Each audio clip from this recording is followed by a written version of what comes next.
Il y a trop de gens à l'extérieur du CrossFit qui disent ouais les CrossFitters de toute façon ils sont dopés. En vrai moi ça me casse les En tout cas les gars des CrossFit Games, la plupart sont contrôlés. En compétition oui c'est toujours mieux s'il y a des tests. French Rodon 2024 j'ai pris test en un week-end. J'ai l'impression tu vois que c'est quand même assez traumatisant. Vous vivez en termes de rigueur en gymnastique. J'étais doué en gym et mes parents ont investi beaucoup pour moi, m'ont poussé. Cette année aux Affiliate Battle, qu'est-ce qu'il y a de prévu niveau orga et tout cassé par rapport à l'an dernier? Il est certain que je veux encore monter la qualité de l'événement. J'aurais jamais envie d'ailleurs de m'arrêter sur ce sujet-là et c'est pour ça qu'aujourd'hui on s'entoure des meilleurs. Si tu veux faire les choses bien, que tu respectes chaque athlète, chaque catégorie au même niveau, il faut faire des personnalisations du test. Et même après la phase des qualifiers, on va envoyer des mails pour prendre les performances des athlètes, réadapter les WOD si besoin, et toujours les mettre dans une position entre subir et dominer. J'ai l'impression qu'aujourd'hui Affiliate ça a pris beaucoup plus d'ampleur. En fait, tous les gens qui m'entourent qui veulent le faire donc c'est chouette.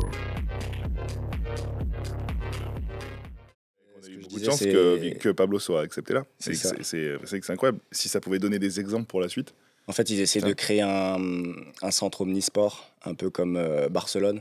Tu sais, où tu as le foot, le basket, etc. Et pour que chaque sport s'auto-alimente un peu, tu vois, que ça devienne un peu une culture, en fait. Et ils t'ont jamais dit, tiens, si tu as une deuxième personne, tu vois, qui soit dans ce même cadre-là, tiens, ramène-moi cette personne-là, si c'est du sérieux comme tu le fais avec Pablo. Non, il t'a pas eu Si, c'est possible. Ouais, c'est possible. Après, c'est juste que ça demande quand même beaucoup de changements pour le gamin, quoi. Ouais. Sûr que Pablo, ça lui a fait un déménagement. Avant, il était, sa maman venait le chercher à l'école, lui faisait à manger, etc.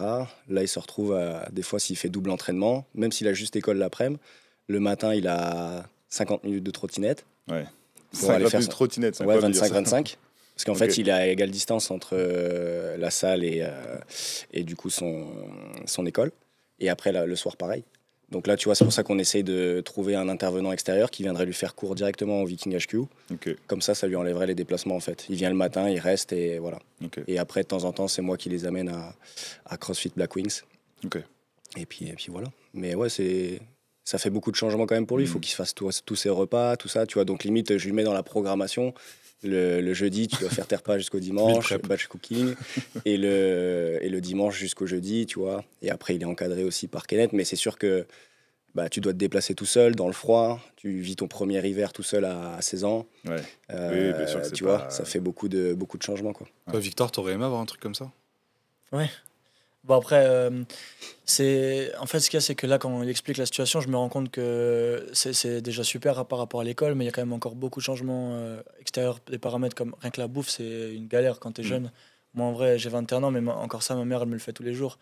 Si je devais pas le faire, en vrai ce serait ennuyant. Je mange bien correctement, c'est ce que je dois faire. En vrai j'ai pas du tout ça à gérer. Et en vrai c'est que de l'organisation. Ma copine elle va me dire non mais Vic t'es pas organisé, tu vois. Et c'est de l'organisation, mais quand t'as 16 ans, que t'as des cours, que t'as envie de performer là où tu veux performer, tu vas vite te faire des pâtes à un steak. J'imagine qu'il fait pas toujours. Si, franchement, il se débrouille bien. Et moi, je suis presque content en fait qu'il vive ça maintenant, parce que ça lui fait prendre un degré de maturité un petit peu plus tôt, tu vois, sur certaines choses. Et du coup, ça le fait évoluer. Tu vois, je sens qu'il en avait besoin aussi pour que même il apprenne à apprécier tout ce qu'on fait autour de lui, tu vois. Ouais. Tout le monde n'y arriverait pas, je pense, à son âge. Non, clairement. Ouais. Non, clairement. Mais oui. Ouais. Mais bien sûr, c'est des choses qui sont intéressantes. Mais après, dans le but précis, c'est vrai que ce serait cool, une structure comme ça, où il ne serait pas tout seul, mais il serait avec d'autres jeunes dans le même niveau, ou dans les mêmes ambitions. Je pense que aussi le fait de se retrouver seul, ce n'est pas non plus toujours la meilleure solution. Mais dans ce cas-là, il est vraiment chanceux quand même d'avoir cette école qui lui a permis d'avoir ces horaires-là. Mais imagine, genre, ils sont 10 comme lui, 4, 5 femmes, 5 boys. Ils mangent à la cantine, parfait, genre pour sportifs, comme ça existe dans d'autres sports, tu vois. En vrai, ça serait ouf de ouf. C'est trop cool. Oui, de fou. Là, ils ont tout, c'est juste que c'est vrai qu'ils font des sports différents, mais ils ont la cantine juste à côté, les Algeco, je crois, on appelle ça, juste derrière, tu vois, le terrain juste à côté pour ceux qui font du rugby, la salle de musculation, de gymnastique. Ouais, ils se retrouvent déjà au moins dans un cadre, avec, même si c'est pas le même sport. Il y a un kiné, il y a un médecin, il y a tout ça. Et après, il a Lily aussi maintenant qui est là à Perpignan. Moi, je dégage beaucoup de temps pour eux aussi, donc non, ils se sentent bien. Vraiment. Ouais, bien sûr. Ça, c'est trop cool. Et toi, Victor, tu étais en pôle espoir. Et du coup, ça ressemblait à quoi le quotidien quand tu étais là-dedans? En fait, au final, c'est un peu la même chose, mais moi, je me souviens, j'ai fait 5 ans en pôle espoir. C'est genre, je prenais l'avion le matin, le lundi à Strasbourg. Donc, on arrivait à Lille et j'avais gymnastique de 8h à 10h. Et en gros, après, on avait cours jusqu'à 15h et de 15h à 18h30, on était à la gym. Et du coup, ce qui était cool, c'est qu'on restait à l'école, on avait la cantine de l'école, on était 15 dans le même internat, on avait tous la même ambition. Donc je veux dire, c'est aussi ça, le même sport. Tu sais, je me souviens à l'internat des fois, genre, on disait, le prof c'était un enculé le soir et tout, mais on était genre tous ensemble et ah, vas-y, demain on va être mieux, tu vois. C'était la cohésion du truc, tu vois. Je sais pas comment expliquer. Demain on va le balle perdu. Franchement, ils sont durs les coachs, mais après en CrossFit, je sais pas comment t'es toi. Là, moi ça va, c'est très différent. Le pire. Je sais pas, je te connais pas en tant que coach. Non. Mais ouais, c'était chouette de le faire ensemble aussi. Et ouais, c'est vrai qu'en CrossFit, ce serait cool de trouver ça un jour, mais c'est bien qu'il y ait des gens comme toi qui le font déjà. Je considère que l'environnement, c'est presque un paramètre d'entraînement, tu vois. Si tu peux faire des choses naturellement dans un sport comme le CrossFit, tu joues pas au CrossFit, hein, tu vois. Ça reste un sport où il y a quand même beaucoup d'efforts à faire. C'est un sport d'accomplissement, quoi. Donc, il faut essayer que ce soit le plus naturel possible autour et plus fluide possible, quoi. Je suis d'accord. Et pourquoi l'arrêt, quand j'ai fait ma fiche pour le podcast, t'as arrêté à 12 ans le pôle sport, c'est ça? Non, 16. 16. Ouais. Et pourquoi cet arrêt, c'était trop pour toi? En gros, je suis arrivé à 11 ans à Lille et je suis resté jusqu'à 16 ans. Et à 16 ans, en fait, si tu veux, je suis rentré dans le collectif France assez tôt. Mais moi, j'ai grandi plus tard que les autres. Et du coup, en gym, il y a des éléments de force qui sont durs à faire quand tu es plutôt. Tu vois, quand tu grandis plus tard. En vrai, il y a vraiment une différence d'âge. Il y a les gymnastes qui sont bons de 10 à 14, 15 ans. Et ensuite, il y a les vrais bons qui se forment. Et moi, je commençais à prendre trop de retard. Je me suis cassé le métatarse au pied. Et je suis sorti du collectif. Le championnat de France, du coup, à mes 16 ans, en 2000, je sais plus quelle année, 18 ou 17, je suis plus rentré dans les quotas. Et j'ai dit à mes parents, en vrai, je me casse, quoi. Je peux pas, c'est trop dur pour pas grand-chose. En vrai, tu t'entraînes 25 heures semaine minimum. Et tu vas jamais aller au championnat d'Europe. Je le savais, j'allais jamais rien faire. Je fais à perte. C'était quoi ta spé? J'aimais bien la barre fixe et le sol. Ok. J'ai l'impression qu'il y a une rigueur, tu vois, dans la gymnastique qui est dure quand même aux âges où tu le pratiques, tu vois. J'ai déjà eu, par exemple, des athlètes de gymnastique femmes qui se mettaient au CrossFit, qui avaient un potentiel de fou, mais plus du tout l'envie, en fait, de faire un sport où tu t'amuses peut-être un petit peu moins que d'autres sports, tu vois, où il y a un peu plus de lâcher-prise, quoi. Et j'ai l'impression, tu vois, que c'est quand même assez traumatisant, tu vois, ce que vous vivez en termes de rigueur en gymnastique, quoi. Ouais, bien. En fait, moi personnellement, je l'ai pas super bien vécu dans le sens où j'étais doué en gym et mes parents ont investi beaucoup pour moi. Ils m'ont poussé parce qu'en fait, je voulais arrêter. À chaque année, je voulais arrêter. Ma mère, tout le temps, elle m'a dit non, t'arrêteras pas, je refais. Mais moi, c'était un calvaire, tu vois. En vrai, j'en avais trop marre. Les coachs, ils sont vraiment sévères et en fait, je pense comme la natation, on voit des fois des reportages, mais c'est vraiment ça, quand tu t'entraînes, en fait. C'est routinier, quoi. C'est de ouf. Et c'est vraiment, la gym, c'est un sport, ça doit être qualitatif, tu dois avoir des éléments propres. Et c'est pas juste comme en CrossFit où tu peux t'exprimer, tu vas tout lâcher ce que tu as et peut-être qu'au bout, tu auras une bonne perf. Tu dois être, tu vois, c'est comme dans la natation, tu as des mouvements corrects à faire et tout. C'est que de la répétition et franchement, ça prend la tête de ouf. Mais c'est vraiment très dur. Et en fait, là, ce que j'ai retrouvé en CrossFit, il faut de la discipline, la rigueur à l'entraînement. Mais en fait, non, tu lâches prise. Genre, ton corps, il a envie de le faire. Tu vois ce que je veux dire? T'as pas besoin d'être propre. Tu vas juste lâcher ce que tu as. Et t'as pas un coach qui va t'ennuyer derrière. Tu vois. En vrai, je trouve que c'est quand même très différent. C'est pour ça qu'il y a aussi. Il y a quand même beaucoup de gym. Baptiste Serré, d'ailleurs, il était très bon gymnaste. Lui, hein. Et pareil, je pense qu'il kiffe trop le CrossFit. Je sais pas s'il préfère le CrossFit. Exactement le même retour que toi, voilà. C'est-à-dire que gym très rigoureux. Après, du coup, c'est cool parce que quand tu transfères au CrossFit, t'es propre tout le temps. Parce que de toute façon, tu sais que faire comme ça. Mais oui, pareil, trop de rigueur, trop de cadre et ça tue des jeunes, je pense, globalement, qui en ont marre en fait. En fait, en vrai, c'est ouf. Mais moi, j'ai grandi avec 15 gars avec moi autour de moi. Ils font tous ça encore aujourd'hui. Il y a personne qui gagne leur vie. Il y a un mec qui s'appelle Benjamin Osberger, il allait faire les JO à Paris, mais il s'est fait la rupture des ligaments croisés juste avant. Mais c'est le seul qui a envie. De toute façon, tous les sports dont la finalité, c'est les Jeux Olympiques, c'est super dur de tenir sur la longueur. Parce que même si tu y vas, tu rebondis peut-être pas après ou tu craques. Fais quoi après, en vrai. Et au moment où tu trouvais ça dur et que tu avais envie d'abandonner et que ta mère te poussait à continuer, tu avais quoi en tête? La suite. Ouais, est-ce que tu avais un autre sport en tête? Est-ce que tu avais un autre projet? Je voulais rien faire. J'étais un élève. Je voulais être un gars en cours qui sort avec ses potes après, tu vois. Ça, je n'ai jamais vraiment pu. Et en vrai, je suis rentré quand j'étais en 4e et ma mère, elle m'a fait vivre un enfer quand je suis rentré à la maison. J'ai fait 2 mois au lycée dans ma vallée. Au collège, elle m'a dit non, c'est pas ce que j'attends et je suis reparti en vrai. Elle a envoyé un message à mon coach, elle a dit il peut être encore pris À ce matin, elle me réveille, elle me fait Vic, ton coach, il a dit que tu peux retourner. J'ai dit non, en fait, si, tu y retournes. J'y suis allé, hein. J'y retourné. C'est pas vraiment le choix. Mais en vrai, ce qui m'a formé aussi, en vrai, je suis trop content. Je sais qu'une fois, on a parlé, elle avait un peu larmes aux yeux et tout, mais aujourd'hui, genre, je la remercie parce que c'est pour ça aussi que je suis là en CrossFit, tu vois. Ça, bien sûr. Elle a fait du sport de haut niveau, ta maman ou... Mes deux parents, ils étaient très bons en karaté. Après, ils ont fait un bon niveau en équitation. Et mon père, il faisait du volley quand il était jeune. Ok. Voilà, sportif. Ouais. Il y a une culture du sport à la maison, quoi. Ouais.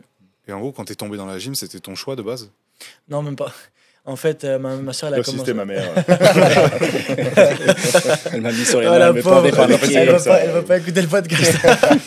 Non, mais en fait, si tu veux, ma soeur, elle a commencé. Et à Münster, ils ont formé de super jeunes. Genre Benjamin Osberger, c'est le fils de l'entraîneur. Et là, il va faire les JO. Et c'est le meilleur en France. Et son père, Thierry Osberger, c'est un super formateur de petits jeunes à Münster. Mais en France, tout le monde le connaît en gym. Et en fait, moi, voilà, je suis tombé par hasard. Il m'a vu, il a dit vas-y, fais le grand écart. J'ai fait le grand écart. Il m'a dit bon, hop, commence la semaine prochaine. Mais j'avais 3 ans, tu vois, j'étais tout petit. J'ai commencé à 3 ans à la baby gym.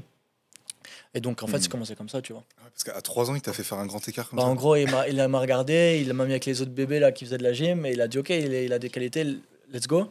Et à 6 ans, j'ai commencé avec lui, j'ai fait d'abord de la baby gym avec son père, du coup. Et ensuite, c'est parti. Hein. Incroyable. Sélection Ouais, naturelle. Ah ouais. Bah, comme les Chinois, quoi. Ouais.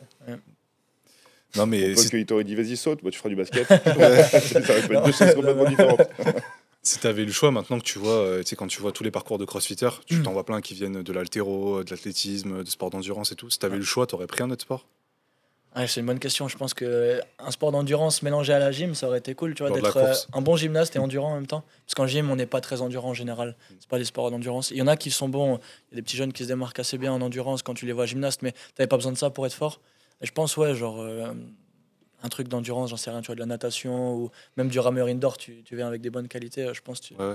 Oui, parce que tes premières séances de crossfit, comme tous les gymnastes, t'as pris un tir dès que ça dépassait 2 minutes, quoi. Ouais, mais encore aujourd'hui, je prends des tirs sur certaines machines. Oh, quand même. Si, Un peu moins, quand même. Un peu moins, je crois. Ouais, mais tu vois, aux Games. On prend moins que la moyenne des tirs. Non, mais en vrai, sur des genre pure engine endurance, tu vois, en vrai, même run, je suis pas très bon, je suis pas bon coureur. Ça va venir, mais ça prend du temps. Et que ça change de domaine et que je sois un bon coureur, ça va me prendre encore quelques années, tu vois. Si maintenant, je me compare pas à la moyenne, je compare aux élites, tu vois. Bien sûr que je prends des tirs encore à tout va sur les machines, tu vois. Ouais. Je m'en sors bien à cause de deux autres qualités que j'ai. Mais... Ouais, et après, tu as quand même eu une qualité qui a été développée sur le long terme, c'est au niveau scapulaire, tu vois. La force scapulaire, l'alignement. Ouais. Et ça aide. Hein. Et bah oui, parce que ça reste un sport polyarticulaire, donc tu es limité aussi par le volume que tu peux mettre sur des mouvements fonctionnels. C'est vrai, ouais. Et toi, sur des doubles KB overhead lunges, des snatchs, du handstand, enfin, ouais. t'es pas limité. C'est vrai, quoi. oui, j'ai pris ça. Enfin voilà, ça c'est acquis, quoi. Ouais. Forcément. Donc Et je pense que pour le qualifier tab, ça peut aider aussi. Bah, c'est ce qu'on parlait ce matin. Ouais. Et là, sur la première partie, lui qui m'a fait un retour, il m'a dit qu'il pensait que ça allait être vraiment shoulder. Et il a pas du tout senti les épaules, mais le bas du corps, il l'a bien senti. Et Julien Guil qui écoutera aussi, 3 minutes, il a plus de dos. Donc, En vrai, on peut parler du qualifier parce que le podcast va sortir Ouais. après. Mais si vous voulez donner des détails, on peut évidemment. Ok.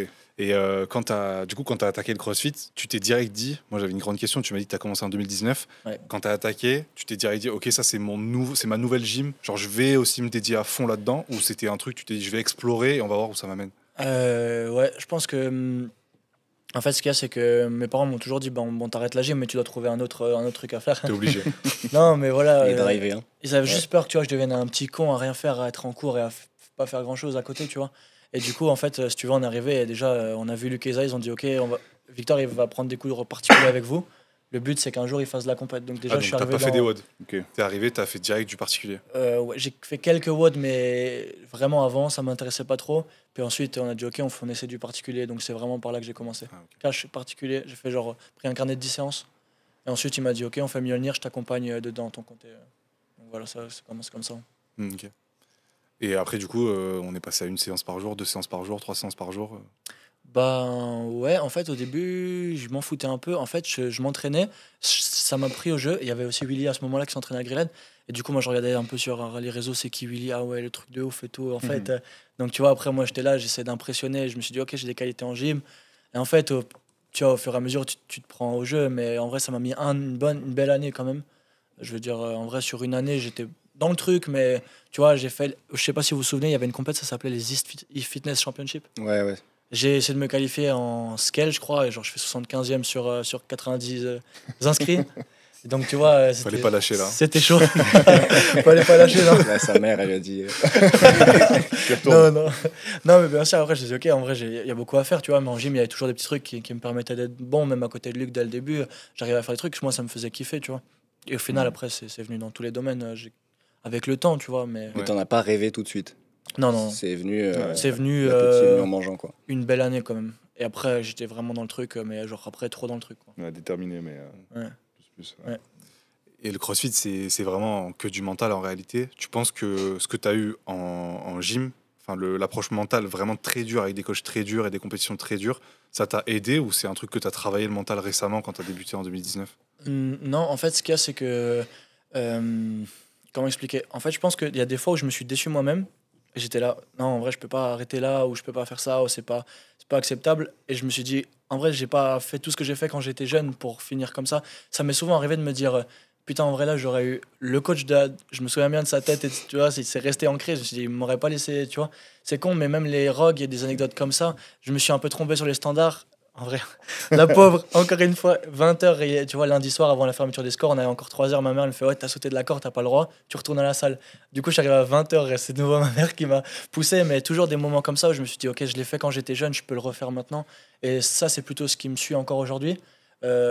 Juste me rendre fier moi-même, tu vois, de tout ce que j'ai fait, endurer quand j'étais jeune, et donc pas lâcher tu vois, au premier truc. Ouais, même quand t'es dans le dur, dans des WOD vraiment où tu galères, tu te rappelles de ça, quoi. Ouais, bon, ça, c'est encore différent. Je sais, on a tous tu vois, une résistance à comment on pousse dans les WOD. Je sais pas si je suis quelqu'un qui se mettra toujours vraiment dans le mal. On parle de personnes qui savent le faire plus que d'autres. C'est quelque chose, oui, forcément, je me donne à fond. Oui, mais ça vient pas à ce moment-là. Non, c'est plutôt quand je me trompe, je fais une connerie. C'est, tu vois, je prends mon tel, je réfléchis. Ok, à ce moment-là, je me dis bon, peut-être que j'y retourne, faut que je refasse ou tu vois. Voilà. Et Jocelyn, c'est pareil avec Pablo. C'est un truc, il est arrivé comme ça dans le CrossFit, genre fort mentalement, ou c'est quelque chose qu'il a développé au fur et à mesure. Je me demande si en fait tu nais avec ça, ou si tu peux vraiment le développer. Je pense juste qu'il y a des gens qui ont des désirs profonds un peu plus élevés que d'autres, et du coup, le désir profond est corrélé à la force mentale. Et du coup, derrière, forcément, ils ont plus de résilience. Mais après, le mental, c'est un spectre qui est assez large. Et puis, il y a beaucoup de choses qui se travaillent. L'estime de soi, la santé mentale, la force mentale, apprendre à utiliser le sport comme un outil, en fait, pour catalyser un peu pas mal de choses. Mais on a l'impression, que je sais pas comment dire ça, mais je pensais que tu en avais vraiment rêvé dès le début, tu vois. Et c'est plus venu petit à petit, tu vois. Ouais. Mais j'avais déjà expliqué ça un peu dans le podcast de Sean. Ce qui m'a fait kiffer, c'est qu'en fait, en gym, on travaille tellement longtemps pour faire un élément. Et en CrossFit, j'ai fait ça. Et puis après, lui qui me dit, wow, t'as fait ça, wow, c'est cool, tu vois. C'était plus le regard des autres. Oh, t'as accompli ça. Pour toi, t'avais pas encore mérité, en fait, d'avoir des attentes plus élevées, quoi. Non. Et du coup, en fait, tout venait trop vite, tu vois. Et je voulais m'en nourrir, j'ai pas arrêté. Tout le temps, je voulais impressionner, même dans les qualifications, tu vois. Je dis à ma mère, ouais, je veux essayer les WOD à Paluzantine, j'avais encore rien fait. Je me qualifie premier. Boum, genre j'ai vu que les gens, ça les a. Et après, moi, je me suis nourri de ça. J'ai voulu faire plus et plus et plus jusqu'à où j'en suis aujourd'hui, tu vois. Et c'est là où cette année, déjà, c'est un peu différent. Je comprends ce que je veux réellement, pas forcément, tu vois, le faire pour les autres et tout. Et quand tu dis les autres, je pense que tes parents, c'est un peu la. Ouais, bien sûr. En vrai, même en général, même mes potes, beaucoup de monde autour de moi.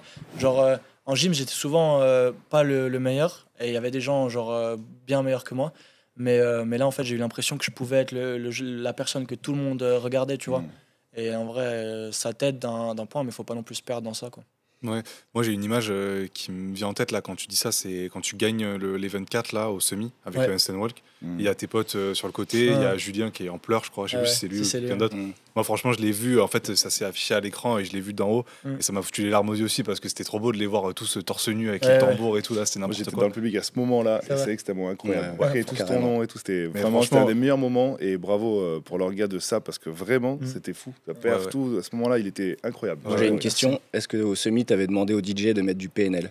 C'est l'histoire des fous. Mais ça, je demandais aussi. Tous les mots il passait PNL et tu sais, le DJ normalement c'est un mix, tu vois. Et là, il laissait la musique entière. Puis PNL, quoi. Je pense que c'est la seule fois de l'histoire où il y a eu du PNL en compète de CrossFit. Franchement, c'était trop cool. Mais tu sais que c'est même pas moi, j'ai rien demandé. Pour moi, t'as payé le DJ. Non, même pas.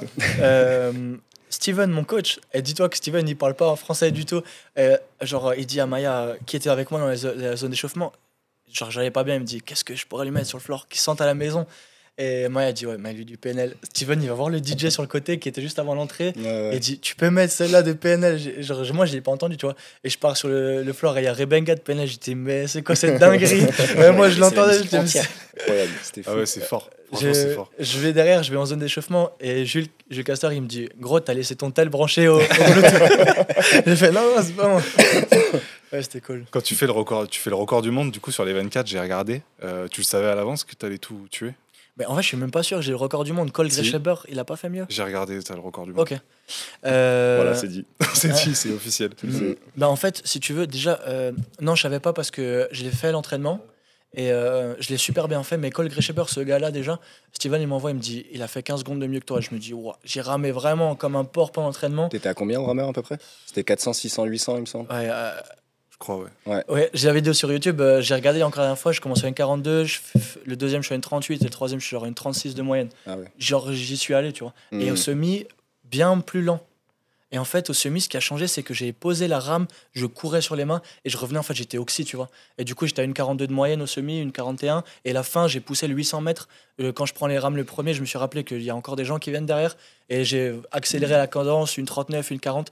Mais comparé au raw de l'entraînement, j'étais plus lent. Par contre, bien plus rapide. Transition plus rapide, ouais.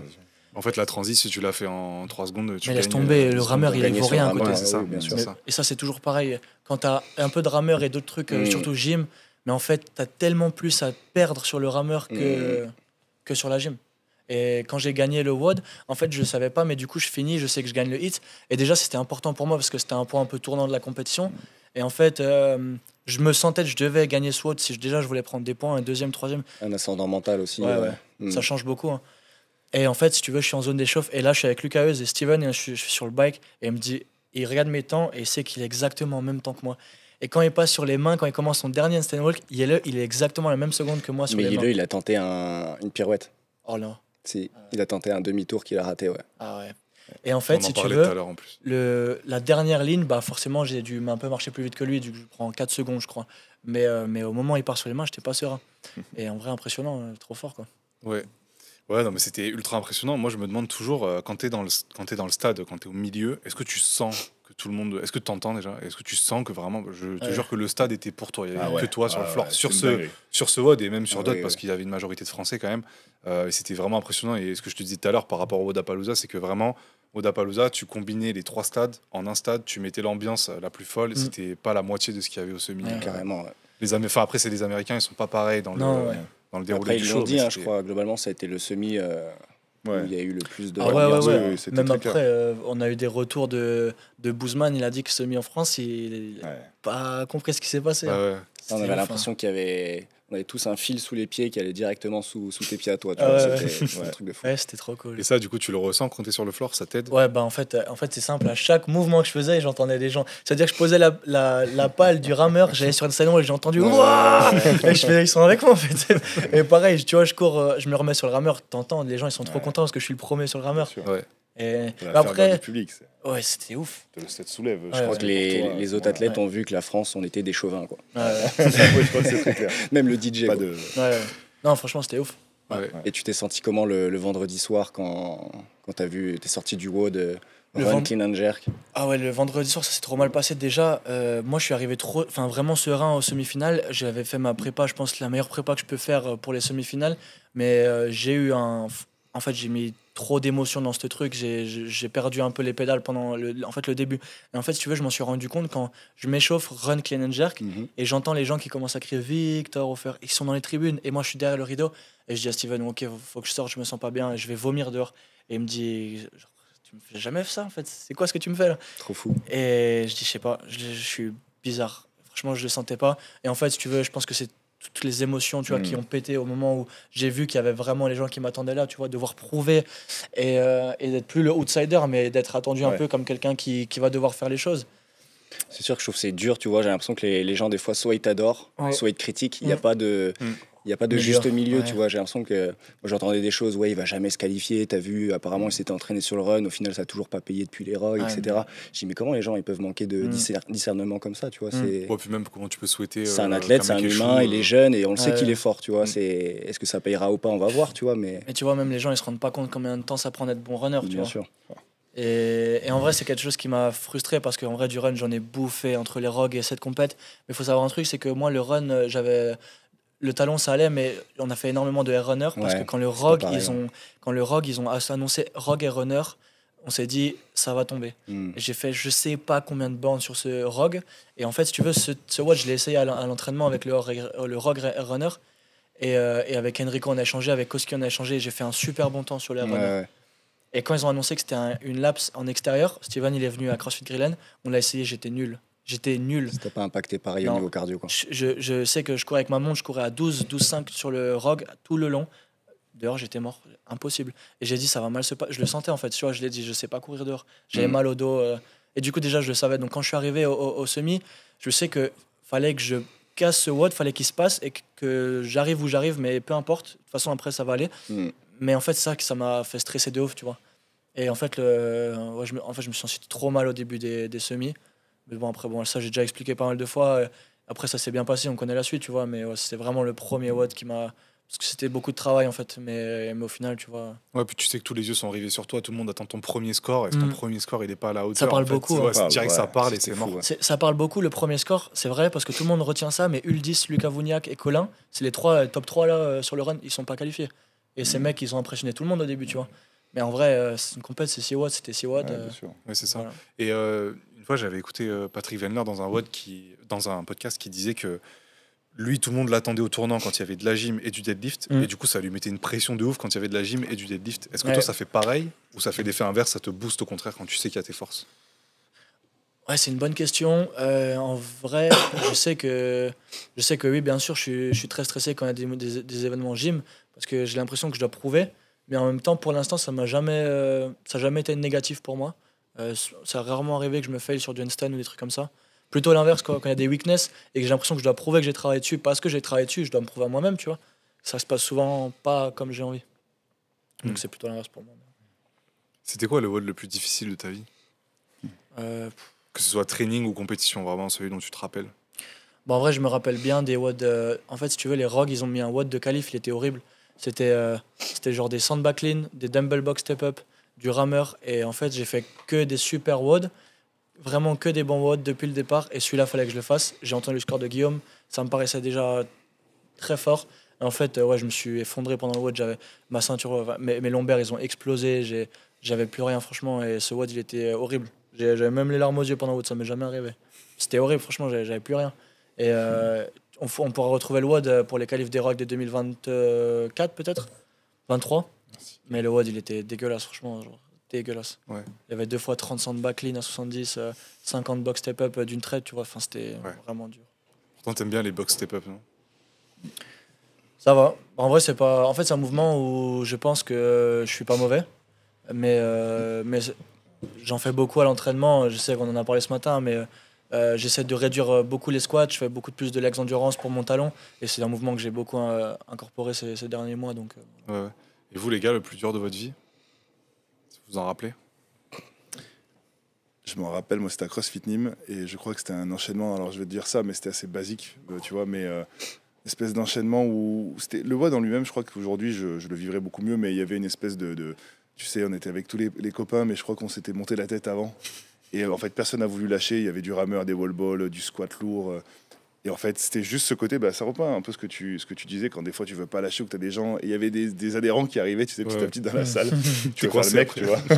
Et là, tu veux rien lâcher. Et je me rappelle, mais j'ai vécu un enfer, tu vois, à me dire à un moment donné, mais vraiment, tu sais, mais pourquoi tu fais ça? J'étais par terre dans le mal. Où il se passait, je voulais sortir de mon corps, tu vois. Mais juste parce que je pense qu'il y a ce côté, quand tu t'es décidé à plus rien lâcher, tu vas au bout. Et vraiment, c'était un moment. C'était pas très longtemps après ouvrir CrossFit Nîmes. En plus, tu veux tout prouver, tu vois. Tu veux faire voir que tu es digne d'être là. Et ouais, je me rappellerai toute ma vie. C'était un moment difficile, mais incroyable. Ouais. Toi, Jocelyn? C'était les Get Up Contest, une des premières compètes de CrossFit que j'ai fait à CrossFit Mont-de-Marsan à l'époque en 2015, je crois. Et je m'étais blessé juste avant la compète. Déjà à l'époque, je pense qu'on ne s'entraînait pas vraiment comme il fallait, tu vois. Et je suis arrivé complètement déconditionné. Et là, ils ont mis un WOD, ça s'appelait 300. Je crois qu'il y a des séries de 50, de pas mal de mouvements différents, mais à toutes les sauces. Des goblet squats, enfin bref. Et je suis sorti du WOD. Je suis allé dans le village. Je me suis dit, je m'arrête pas de marcher tant que je vois plus flou. Et je crois que je suis arrivé au milieu du village 1 heure après, tu vois. J'ai vomi, je suis revenu. Et en fait, j'avais plus aucune notion du temps. Et quand je suis revenu, il fallait que je passe dans 5 minutes sur le WOD d'après. Oh putain. Voilà. Et là, vraiment, j'étais blanc de chez blanc, quoi. Blanc caché, quoi. T'es passé? Ouais. Ah ouais? Ouais, mais c'était très compliqué. Ouais, oui, j'imagine. Ouais. Et toi? Moi, c'était. En gros, quand Fraser a sorti son livre, je l'ai précommandé, je l'ai reçu direct. Et à la toute fin, il y a tous les workouts, genre tu les as enchaînés d'anthologie qu'il a fait. Non, et le dernier, c'est Emom 62. Je sais pas si c'est vrai ou pas, j'aimerais lui poser la question un jour. Emom 62, 20 cal row, 15 burpees. Et je me suis dit, comment c'est possible humainement de tenir ça? Et j'ai dit, ok, il faut que je le teste. Et je suis allé le lendemain à la boxe et j'ai fait, scale évidemment, hein, mais j'ai fait 14 ou 15 cales et 10 burpees. Et j'ai tenu les 62 minutes. Et sans musique, sans rien. Mais c'était dès les 80 minutes, c'était horrible. Et je me suis dit, il faut que je le tienne. Déjà, je suis un scale du truc, il faut que je le tienne. J'ai tenu jusqu'au bout, mais franchement, c'était un de mes pires souvenirs. Mais en même temps, c'était gratifiant parce que t'es tout seul, il n'y a pas de musique, il n'y a personne qui te regarde. Mais je l'ai fini, donc j'étais content. Ça sent le bourbier déjà quand c'est 62.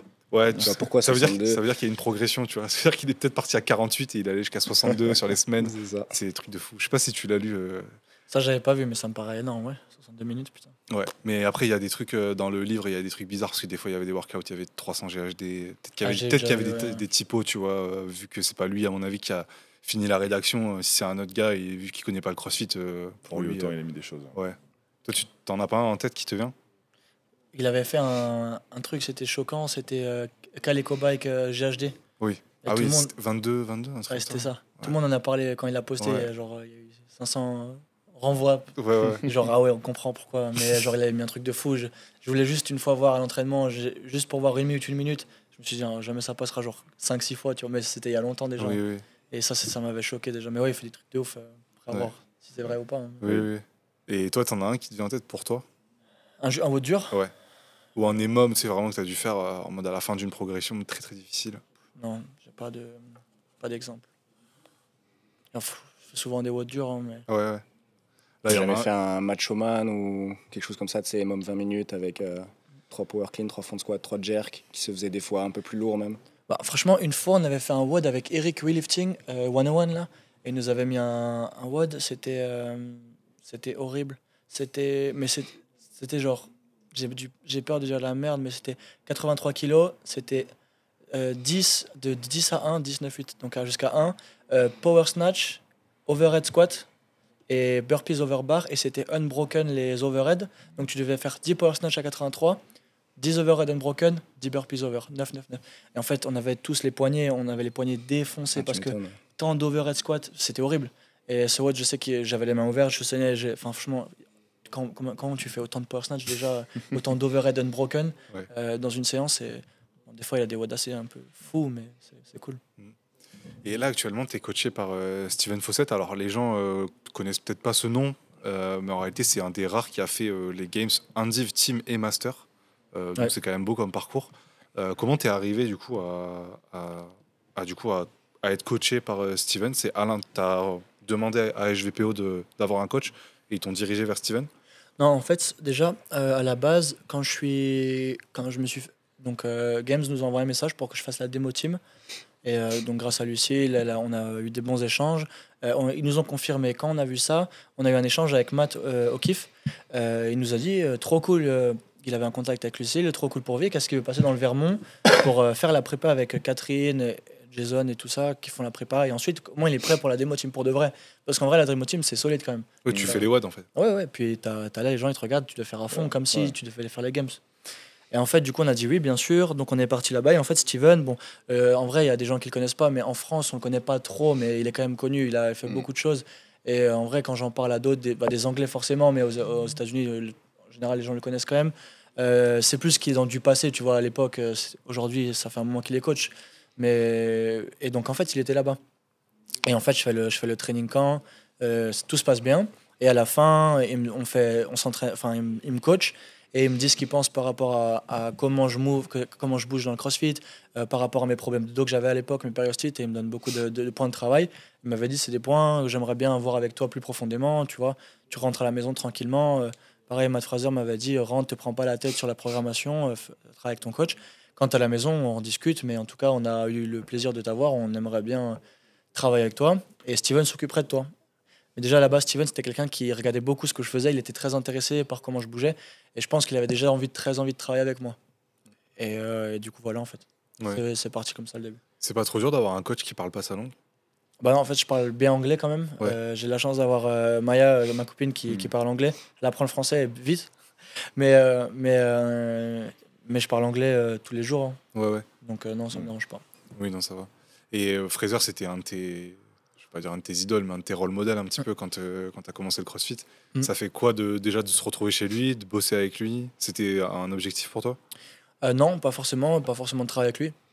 En fait, c'est un rôle modèle, je pense, pour beaucoup de monde. À cette époque-là, tu vois, j'ai commencé en 2019, c'était son air, hein, c'était parfait. J'ai beaucoup aimé aussi Justin Medeiros par la suite, comment il est arrivé et tout, mais Fraser, c'était un bel exemple. En fait, quand déjà il nous a demandé de venir, bah oui, forcément, tu veux prendre l'expérience, tu vois, tu veux le faire.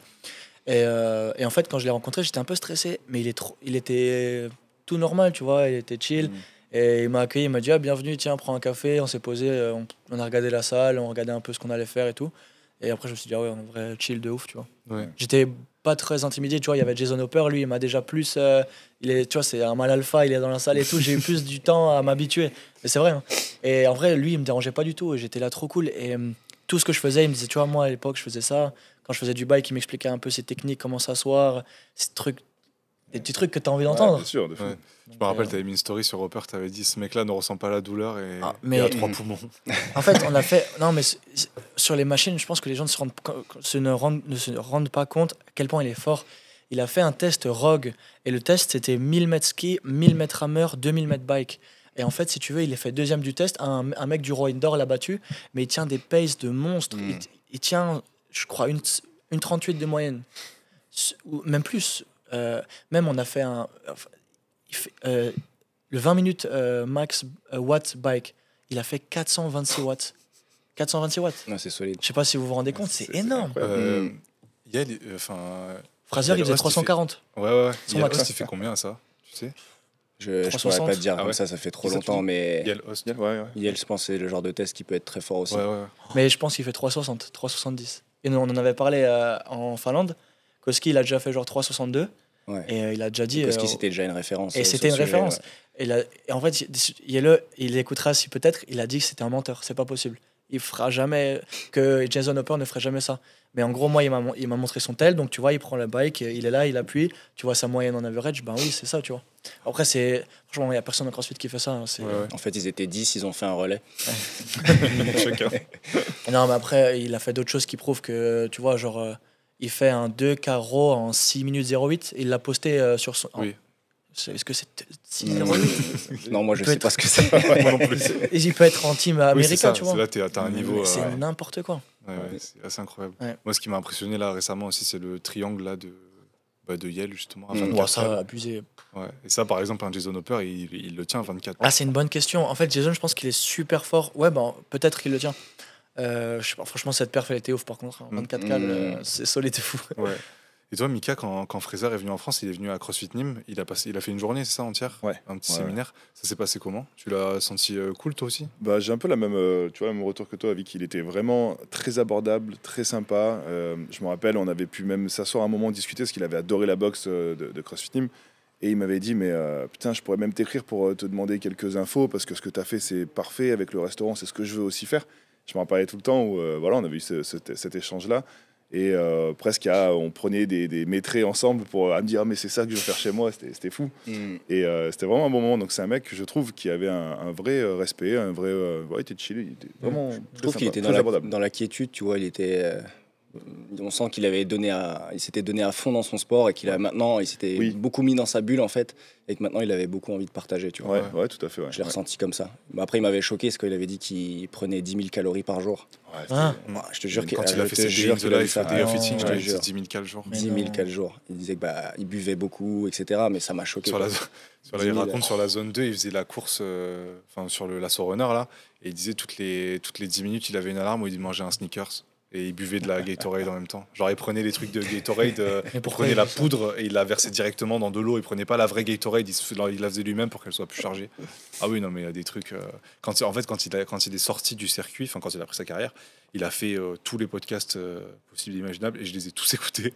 Et du coup, vraiment, ces trucs-là, ces anecdotes, il y en a à l'appel où vraiment tu te dis, le mec, c'était un. Qui changeait ses couteaux, par exemple, aussi, pour même pas se couper un doigt ou Ciseaux. quoi que ce soit. Ouais. Ciseaux. Non, mais il prenait plus la moto. Mais c'est surtout au niveau de la bouffe où tu te dis, le mec, il était complètement allumé. Je comprends que des athlètes comme ça, ils peuvent pas rester 15 ans dans le sport, tu vois. Ouais. Ils vivent Non. tellement les choses de manière extrême que. Non, Mais en plus, il y a ce côté, je me rappelle, on parlait justement à un moment des Affiliates Battle, il m'avait demandé un peu de ce qu'on avait, enfin, dans CrossFit, ce qu'on avait fait, etc. Je l'avais expliqué. Et très, très sympa, il avait pris le t-shirt des Affiliates Battle, on n'a jamais sorti la photo d'ailleurs, faudrait qu'on le fasse, mais il a mis le t-shirt des Affiliates Battle pour le fun. Enfin, voilà, il était cool. très sympa. Ouais. Une petite signature sur les toilettes et tout, sur les douches. Oui. Cool. Et en plus, dans une vidéo de Craig Ritchie, là, il montre un truc qu'il avait. Vous voyez les trucs de boxeur là, c'est des anneaux en métal où tu fais ça là comme ça. L'endurance. Et en gros, ça, à l'époque, Craig Ritchie avait fait un vlog chez lui. Et il lui avait dit pendant le vlog, ça, tu le montreras quand je prends ma carrière. Genre, je veux pas que les autres ils aient l'info maintenant. Et je me demandais, Vic, si toi, il t'avait transmis des trucs comme ça, tu sais, des trucs un peu des game changers, des trucs uniques, et que, bon, évidemment, faut pas les révéler, mais des trucs un peu cachés, tu vois. Est-ce qu'il transmet des choses comme ça?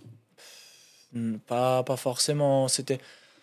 Non, personnellement, pas tellement, mais en fait, c'est plus dans sa manière de voir. Quand on faisait des WOD de simulation games, c'était plus en fait comment il analysait les WOD et comment il me voyait bouger. Il me disait, ça, tu devrais le faire différemment, tu serais meilleur là-dessus. Tu vois, que ce soit des burpees en step. Et tu as l'impression, bah, forcément, il a raison. Tu te dis, ok, bon, s'il le dit, c'est qu'il a raison. Et il y a beaucoup de petites choses comme ça qu'il a voulu changer dans ma manière de m'entraîner. Je me suis pas remis en question tout de suite, mais quand il me l'a dit, je me suis dit, en fait, bon, s'il me le dit, c'est qu'il y a à faire, tu vois. Et il a une analyse très rapide de comment faire les choses correctement. Mais après, je pense que c'est ses manières à lui, ça veut dire que c'est pas forcément la vérité pour tout le monde. Et lui, il va vouloir voir ça. Et si tu le fais pas, bon, il va peut-être être un peu. Ah oui, bon, il le fait pas, tu vois, mais peut-être que toi, tu sens que c'est pas la meilleure chose à faire, donc t'as pas besoin de le faire. Mais il est très. Tu vois, ça doit être comme lui, il pense que c'est le mieux. J'ai l'impression. Ouais. Ok. C'est l'impression que j'ai eue. Mais donc j'essayais, bien sûr, tu vois. Il voulait changer mon snatch. Mais par exemple, tu vois, avant les semi-finales, il a voulu changer mon snatch avant la semi-finale de Lyon. Il est venu à Grillen et il m'a regardé faire le WOD. Et à la fin, il m'a dit, Vic, tu dois pas faire comme ça pour ton snatch. Et en vrai, c'était un peu tard, tu vois. Avant Juste, ouais. Je pense que j'aurais préféré pas l'entendre et me dire, ok. Il voulait changer quoi? C'est par rapport à la position de départ, en fait. Et en fait, ce qui est ouf, c'est qu'il était derrière moi et je faisais le WOD des snatch leader. Et derrière, Steven, il disait comme ça avant ou après. Et quand il faisait comme ça, je loupais mes barres. Genre, ça arrivait 4 fois de suite. Avant que je parte, il fait comme ça et je loupe mes barres. Et du coup, après, tu vois, même Steven, il était là, putain, il a eu raison parce qu'en vrai, il a prouvé à 100% ce qu'il disait. Et c'était par rapport à ma position de pied, à comment la barre partait du sol.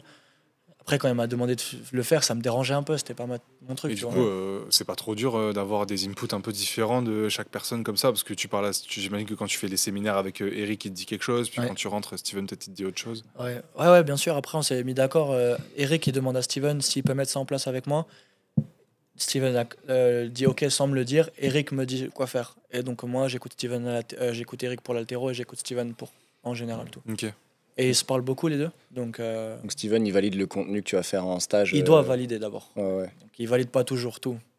Et le 19-8 overhead squat, ça, il le validerait ou ça, pas? j'étais pas encore avec Steven à ce moment-là.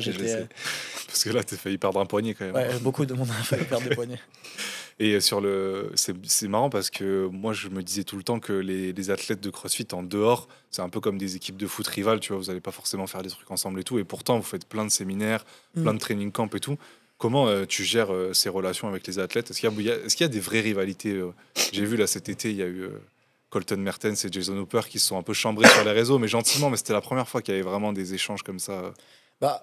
Après, je pense qu'ils se chambrent, en fait, c'est plus pour le show, tu vois, ils le font en vrai, ils sont potes de ouf, y a pas de souci. Et en vrai, non, moi, je m'entends bien avec tout le monde.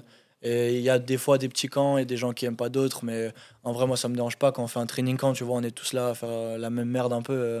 On doit faire tous la même chose. On s'entend bien, là, on va partir à Tenerife avec pas mal de monde. Il y aura BKG, Koski, Harry Lightfoot, enfin, beaucoup d'Européens. En vrai, on s'entend tous bien. Ouais. Bien sûr que sur le floor, on va pas être amis, mais pendant le WOD, tu vois. Oui. Et après, en dehors, il y a pas de souci.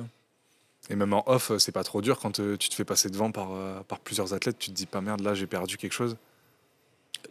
Par exemple, l'entraînement, tu veux dire? S'ils me battent. Ouais.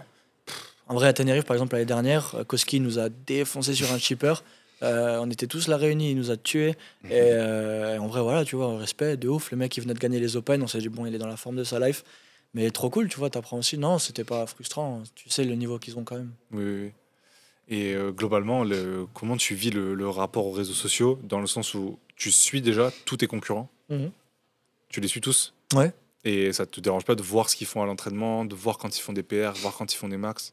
Non, pas tellement. Je sais que beaucoup de personnes me disent oh, tu devrais débrancher les réseaux, arrêter de voir. En vrai, moi, ça m'a jamais vraiment trop dérangé. Quand j'étais jeune, j'essaie d'écouter les personnes qui me disaient ça. Mais en vrai, avec le temps, quand je vois ça, ça me fait pas grand-chose. Hein. Sur le floor, tu sais, des fois, tu vois des personnes faire des trucs de fou à l'entraînement. Sur le floor, ils le font pas forcément. Et en vrai, je me suis vraiment détaché de ça. Je sais qu'il y en a qui n'aiment vraiment pas regarder ça. Mais moi, pour le coup, ça me fait vraiment... Je suis content pour eux, des fois, tu vois. Ouais, t'es neutre par rapport à tout ça t'influence pas vraiment? Non. Ok. Et c'est pas trop dur de répondre à... J'imagine que tu dois recevoir plein de messages, plein de DM tout le temps. C'est pas trop dur de répondre à toutes les sollicitations? Ouais, je suis désolé pour les gens qui m'entendent parce que je réponds jamais. Hein. Franchement, je suis trop mauvais sur les réseaux. Je réponds très rarement aux personnes. Malheureusement, des fois, quand je poste des trucs, j'ai beaucoup de messages. J'essaye de répondre, mais même à mes proches, tu vois, je réponds rarement. Genre, ma mère, des fois, elle est... Non, mais c'est vrai, même Steven, des fois, il m'envoie un message, je les laisse en remis. Genre, une journée complète, le lendemain, il m'envoie un point d'interrogation. Lucille, ma manager, elle en peut plus. Mais moi, c'est comme ça. Je suis sur mon phone, je vis vite fait, poup, je le close, je le ferme, je regarde plus. Tu vois, j'ai eu l'information, j'ai vu le message, mais je suis désolé. Moi, en vrai, c'est comment je suis. Malheureusement, Il te faut une assistante en fait qui Ouais. répond à tout. Mais je vois les messages et tout me fait plaisir, c'est vraiment cool. Ouais. Et j'ai vu là récemment, tu fais beaucoup d'apparitions sur YouTube. T'as fait un truc avec Théo Le Guerrier, ouais. Ouais. Et comment ça se décide ces partenariats-là? Bah, en fait, Théo, là, je suis dans une saison morte. Les mois derniers, il n'y avait pas grand-chose à faire. J'ai reçu des messages de certaines personnes, d'autres aussi, j'ai pas accepté tout. Hein. Mais voilà, quand ça me tente, j'ai envie, bien sûr. Théo, c'est un bon gars. Il a fait de la gym avant, on échangeait pas mal à propos de la gym. Ce qu'on a fait, il a dit, mec, en vrai, viens, on en parle dans une vidéo. Je dis, bah ouais, carrément. Ouais. Trop cool. Et la vidéo là où tu lances des haches là. Ah ouais, Pierre Cross. Oui, Pierre Cross. Bah, en fait, j'ai reçu un message de sa team. Ouais, il aimerait présenter des sports. Et en fait, je trouvais cool l'initiative parce qu'en fait, il fait une vidéo où ils connaissent pas les sports et ils devinent en fonction de comment on bouge.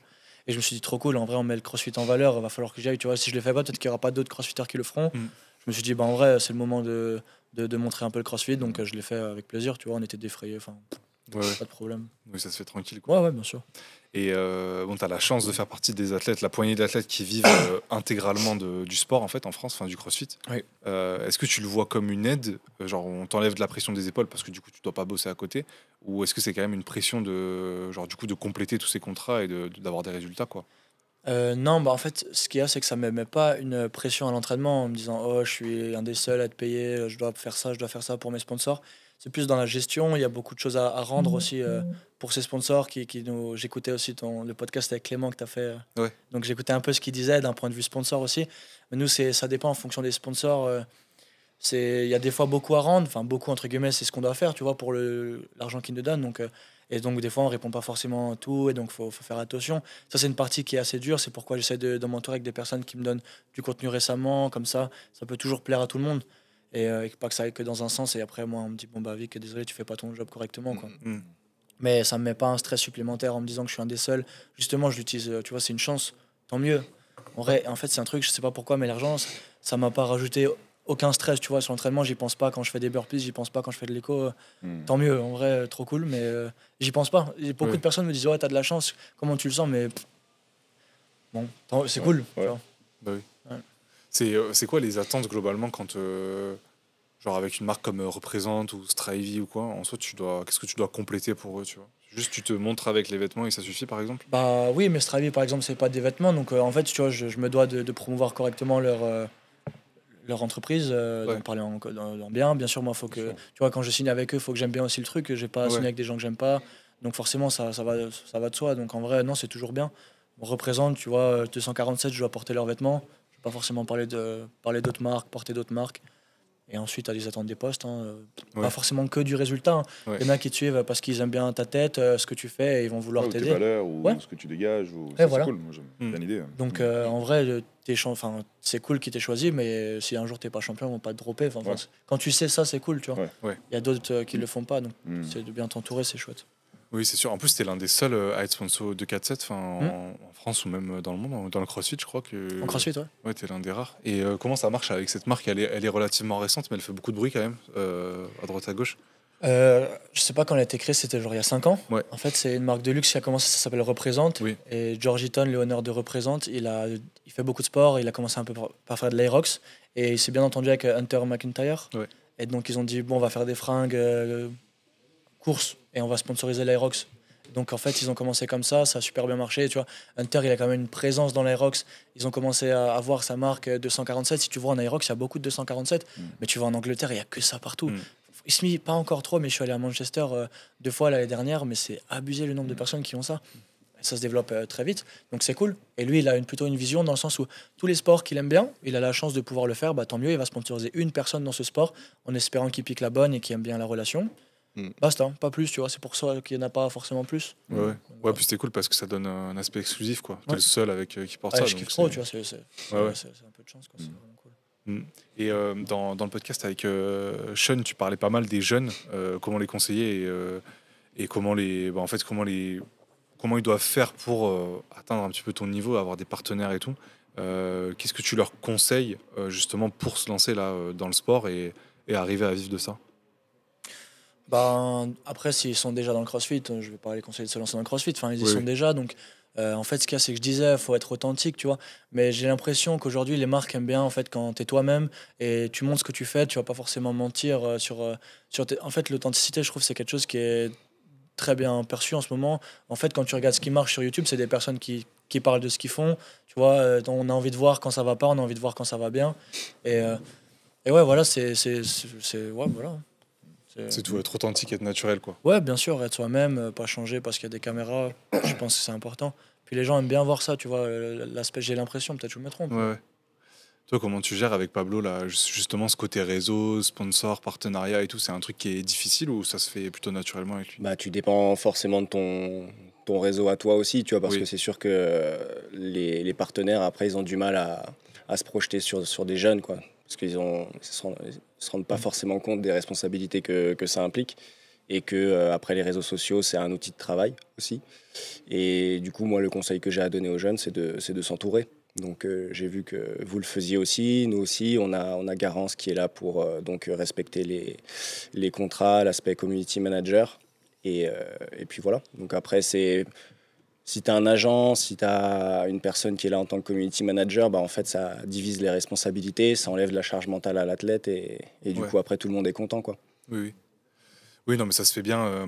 En fait, les jeunes, le truc, c'est qu'ils ont l'impression qu'il y a un peu une recette magique, tu vois, pour péter sur les réseaux. Il y a un truc qu'ils vont faire et qui va tout changer. En réalité, c'est juste le temps et les résultats. Toi, ça a commencé à bien marcher quand tu avais des résultats aussi. Et même si tu as un très bon style et tout, les marques, elles ont quand même des attentes. Et souvent, les jeunes, ils sont trop agressifs aussi. Trop agressif dans le sens où j'ai fait ça, donc je mérite ça. Non, en fait, tu mérites rien du tout, tu vois. Comme dans tout. C'est vraiment, ça dépend que de la perception aussi du partenaire. Et faut pas oublier que le CrossFit, ça reste un sport qui se professionnalise aussi. Et les marques, elles n'en sont pas non plus encore à faire des millions en chiffre d'affaires. Donc, donner de la rémunération à des athlètes, ça reste encore un budget sur lequel ils n'ont pas forcément envie de prioriser, quoi. Tu te rends compte qu'à l'heure actuelle... travailler son image de marque, tu vois, pour ce genre de partenaire, c'est pas forcément non plus la priorité, quoi. Ils préfèrent mettre un budget sur du référencement, sur des trucs beaucoup plus nichés, quoi. Oui. Voilà. Donc, mais c'est en train de venir et après, il faut créer un climat de confiance et ça se fait petit à petit. Pablo, c'est pas parce qu'il a été Fittest on Earth en 14-15 que d'un coup, il y a eu 10 partenaires qui sont arrivés, tu vois. Et moi, je comprends tout à fait, en fait. Les partenaires, ils se disent, il est jeune, peut-être ça se trouve demain, il arrête. Il va pas savoir comment poster, comment faire, etc. Et là, nous, notre but, à chaque fois, on envoie un mail complet en fait, qui résume notre fonctionnement, notre projet, etc. Et pourquoi il va y avoir aussi du long terme et pourquoi ils auraient raison d'investir sur Pablo. Et puis après, tu as sur Pablo et sur Lily. Hein. Et après, on a aussi les autres jeunes, mais ça prend du temps, en fait. Tu vois, le petit Arthur qui a fait par exemple, les Games, le temps qu'il gagne de la visibilité, qu'on travaille aussi ses valeurs, etc., qu'il soit présent sur des compétitions, qu'il aille voir un peu les partenaires sur les stands, tu vois, qu'il crée un peu de connexion, ça met du temps aussi. Ah bah oui, c'est sûr. Voilà. Et après, les partenaires, il faut essayer de faire en sorte que ça s'aligne en termes de tu vas leur donner ça et eux, ils vont te donner ça. Il faut que tous les partenaires soient un peu alignés sur ça. Tu as la partie rémunération qui n'est pas facile aussi avec des mineurs. Tu as la partie prime de performance. Tu as la partie avantage en nature, des vêtements ou autres. Et après, tu as participation aux frais de déplacement, frais de qualification, de phase finale, etc. quoi. Ouais. Vous n'avez pas reçu beaucoup de demandes après le passage aux Games? Non, pas nécessairement. Et il y en a eu quand même, mais après, pas forcément des marques qu'on se projetait avec, quoi. Ouais. Je trouve que les partenaires, ça doit quand même rester une bonne synergie. Et du coup, je tenais aussi, dans un premier temps, à ce qu'ils soient français, pour qu'il y ait assez de facilité pour les voir aussi. Et même si on n'est pas fermé à l'étranger. Et aussi pour créer des synergies, par exemple, tu as training thérapie, résilience skill. On se voit sur un week-end, tout le monde est là, ils apprécient pour de vrai Pablo, tu vois, Oui. et Lily. Et du coup, ça crée des vraies synergies et ça donne de l'énergie à tout le monde, quoi. Moi, j'aime beaucoup l'ambiance qu'il y a entre les jeunes. Enfin, je sais pas ce que tu en penses, Vic, sur les réseaux, mais quand tu les vois, tout le monde se repartage. Quand ils sont en compète, ça fait des photos ensemble et tout. Il y a pas, t'as même pas l'impression qu'ils sont concurrents en réalité. Genre tous les jeunes Français, en fait, ils s'entendent bien. Donc c'est cool, je trouve. Ça les porte encore plus sur les réseaux, à donner de la visibilité. C'est un peu, tu sponsorises un jeune, tu as l'impression que tu les sponsorises tous, en fait. Ils sont tous liés, tu vois, d'une certaine manière. C'est stylé. Et même quand je vous ai vu aux Games avec les jeunes de Viking, et même tous, en fait, je sais pas, ils sont tous collègues, quoi. C'est trop bien. Ouais, même nous, on est collègues. On a fait une bonne soirée. Oui. J'ai vu quelques photos passer. Ouais. Des vidéos, On a fait une collab j'aimerais supprimer. on a fait une collab à 1h du matin, je crois. Ouais, ça, c'était vraiment l'idée de génie, quoi. D'un coup, tiens, on fait une collab, tu sais quoi, on a les deux comptes.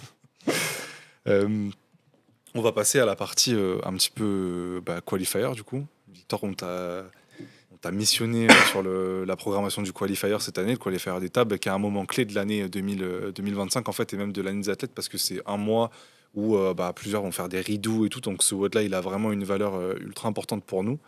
Est-ce que tu peux nous expliquer déjà le déroulement du WOD et pourquoi tu as choisi tel mouvement sur la première partie? Ouais, donc là je dis le WOD. Allez. C'est ce que tu veux? Ouais. Donc en gros, la première partie, ce sera un AMRAP, donc les gens le verront, mais ce sera un AMRAP de 13 minutes, on a dit. 60 wall ball, 50 dumbbell snatch, 40 burpees overbox, 50 dumbbell box over, une dumbbell et 60 mètres handstand walk. Donc c'est un AMRAP, donc si on termine la partie, on recommence du début. Je ne l'ai absolument pas terminé. Tu l'as essayé? Ouais. Et ça s'est Je bien l'ai passé? pas terminé. Je l'ai pas terminé du tout. T'es arrivé au handstand walk? Ouais, Stan, mais là c'est bien. je suis out. Ok. Ouais. Mais c'est déjà bien. Ouais. Ok. Et tu l'as essayé, je me demandais. Ouais, mais je préfère pas en parler. J'étais malade. Parce qu'il m'a dit, ouais, faut que j'essaye et tout. Je me suis dit, vas-y, je vais quand même lui demander où il en était pour avoir un peu. Si, j'étais dans le handstand wall, quoi. Cool. Et donc voilà, j'aime bien le format dégressif et qui remonte ensuite. J'aime bien. Sur les parties du mouvement, en fait, c'est surtout par rapport à la suite. Pourquoi on a mis ça au début? C'est parce qu'on a la partie force donc, qui vient au milieu. Donc la partie force, on aura un 3RM overhead départ du sol. Et ensuite, on a un format puissance, rapidité qui vient à la fin. Et du coup, en fonction, on a quand même d'abord débattu un peu sur le milieu et la fin. Je trouvais qu'à la fin, on savait qu'on allait faire milieu-fin. Et du coup, on a trouvé aussi un peu ce qu'on voulait mettre au début. Et c'est que pour que tous les profils soient adaptés, pour qu'il n'y ait pas forcément trop de mecs lourds qui gagnent plutôt sur les mecs plutôt légers et forts en gym. Enfin, il faut que ça soit toujours équilibré. Donc voilà. Le but aussi donc on est parti un peu du milieu. L'overhead, c'est quelque chose que je voulais vraiment mettre. Comme on en parlait ce matin, c'était tombé au régional, un 3RM. Et je trouvais que c'était vraiment cool, dans le sens où on voit souvent un RM snatch, on voit souvent un RM clean and jerk. Des fois, on a des complexes au clean, mais c'est quand même... En vrai, le 3RM overhead, là où Wodapalooza, ils ont fait des overhead, j'étais un peu déçu. Je me suis dit, putain, ça vient de... Mais si c'était un teaser. Ouais, je me suis dit, putain, ça vient de se faire, mais c'est quand même cool, tu vois, ça arrive rarement. Il l'avait fait aussi aux Games en 2015, je m'en souviens, je crois, c'était 2015. Ouais. Matt Fraser, Rich Froning, Dan Froning, c'est ce qu'on en parlait, c'était en 2015 du coup. Oui, c'est ça, 2015. Ouais. Oui, c'est la vidéo magique là, de Fraser où il fait... ou Fraser, ouais. Ouais, ils font un Il behind the neck split jerk à je sais plus combien. Combien 160 160 et 170, ouais. Ouais, 170, je crois. 160, Mais c'était un RM, ça, alors. Oui, Ouais, c'était oui, c'était un ouais. RM. Ouais. Et un RM et Départ rack. du rack, ouais. Ouais. Mais au régional, il y a déjà eu un 3 RM du sol. Mais oui, et en team, il y avait un format. Je crois que c'était une RM clean and c'était une RM jerk, je crois, en team. Format. Je me rappelle, il y avait la vidéo de Royce Dunn et Froning. Non, mais franchement, cette partie, elle est vraiment cool. Donc, j'ai voulu la mettre et dans le sens où il y a une partie technique. Donc, tu vois, il faut la clean ou la snatch, la mettre derrière la nuque, la jerker. Donc, au final, c'est pas que l'overhead en soi. Et donc là, si on parle des profils lourds, oui, les profils lourds et forts seront bien, mais il y a encore toute la partie technique. Et ils vont pas juste pull une barre et rêver en dessous et dire, c'est là trop où cool. un Romain Felono, par exemple, tu vois, moi j'ai hâte de voir ce que ça peut donner. Parce que tu as la fatigue, tu que 10 minutes. Donc tout ça mélangé à un mouvement où tu as du temps sous tension, parce que ça prend à peu près peut-être 15 secondes, tu vois, à finir ton 3RM. Donc tu peux pas non plus faire 8 tentatives en 10 minutes. Il va y avoir des petites prises de risque, tu vois, peut-être un petit goût amer des fois. Ouais, puis en plus les élites, ce qui est pas mal, c'est qu'il y en a peut-être qui vont repartir sur les wall balls. Et du coup, qui vont avoir encore plus de fatigue accumulée, qui vont passer direct sur le 3RM. Ça va être stylé de voir ça. Je pense qu'on va voir... T'annonces combien en wall ball, toi, Victor? Parce qu'on est jeudi, là, pour ceux qui nous regardent. Pour moi? Ouais. Je sais pas. J'ai pas envie de parler trop vite et je mets un truc trop, tu vois, après je me fail devant tout le monde. L'écart entre ce que tu dis et ce que tu feras, c'est le nombre de burpees x 10. J'espère pas. Ça sera obligé d'être juste. J'aimerais bien faire 40 wall ball. Ouais. Je pense que c'est quelque chose que tu... Et 3RM, tu projettes combien? Tu m'avais dit tout à l'heure un pourcentage de ton max. Alors, il y a 2 ans avant Berlin, j'ai fait parce qu'on pensait que ça allait dropper au semi-final, j'ai fait un 3RM du sol, j'avais fait 140. Donc il y a quand même 2 ans, je pense que j'ai pris un peu de force depuis. Mais ça reste sous fatigue. Donc déjà faire ça, je pense que sous fatigue, ça sera un super score. Mais si je fais au-dessus de 130, déjà je suis content. J'ai pas fait de split jerk depuis un moment avec mes adducteurs. Ouais. Donc parfait. Et donc la dernière partie, vraiment court, ça sera 36 cales. Donc maintenant pour tout le monde, on est d'accord. 36 cales raw, 26 toast to bar et 16 clean and jerk. Donc là, on a beaucoup parlé avec Jocelyn, c'est un format qu'il a proposé qui est très intéressant dans le sens où on voit ça rarement quand même en qualification, et le fait qu'on ait un format avec 3 steps, c'est quand même très intéressant aussi d'évaluer cette qualité en qualif. Et je pense que c'est pas mal en vrai, ça, je suis excité. Ouais, ce qui est cool sur la fin du WOD, c'est que habituellement le qualifier, tu finis par un truc un peu plus long. L'année dernière, Luc, c'était rameur, box jump over, et il y avait burpee box jump over à la fin. Et là, tu as vraiment le choix en fait. Tu vois, c'est un sprint à la fin. Je crois que sur les testings, ça a donné entre 3,15 et 3,30. C'est ça. Et tu vois, c'est là où c'est intéressant de voir aussi. Certes, c'est pas un WOD super long, t'as pas un WOD de 20 minutes dans le qualifier, mais tu vois la capacité de l'athlète aussi à récupérer qui montre aussi son conditioning. Tu vois. Et il y a un aspect mental aussi, tu vois.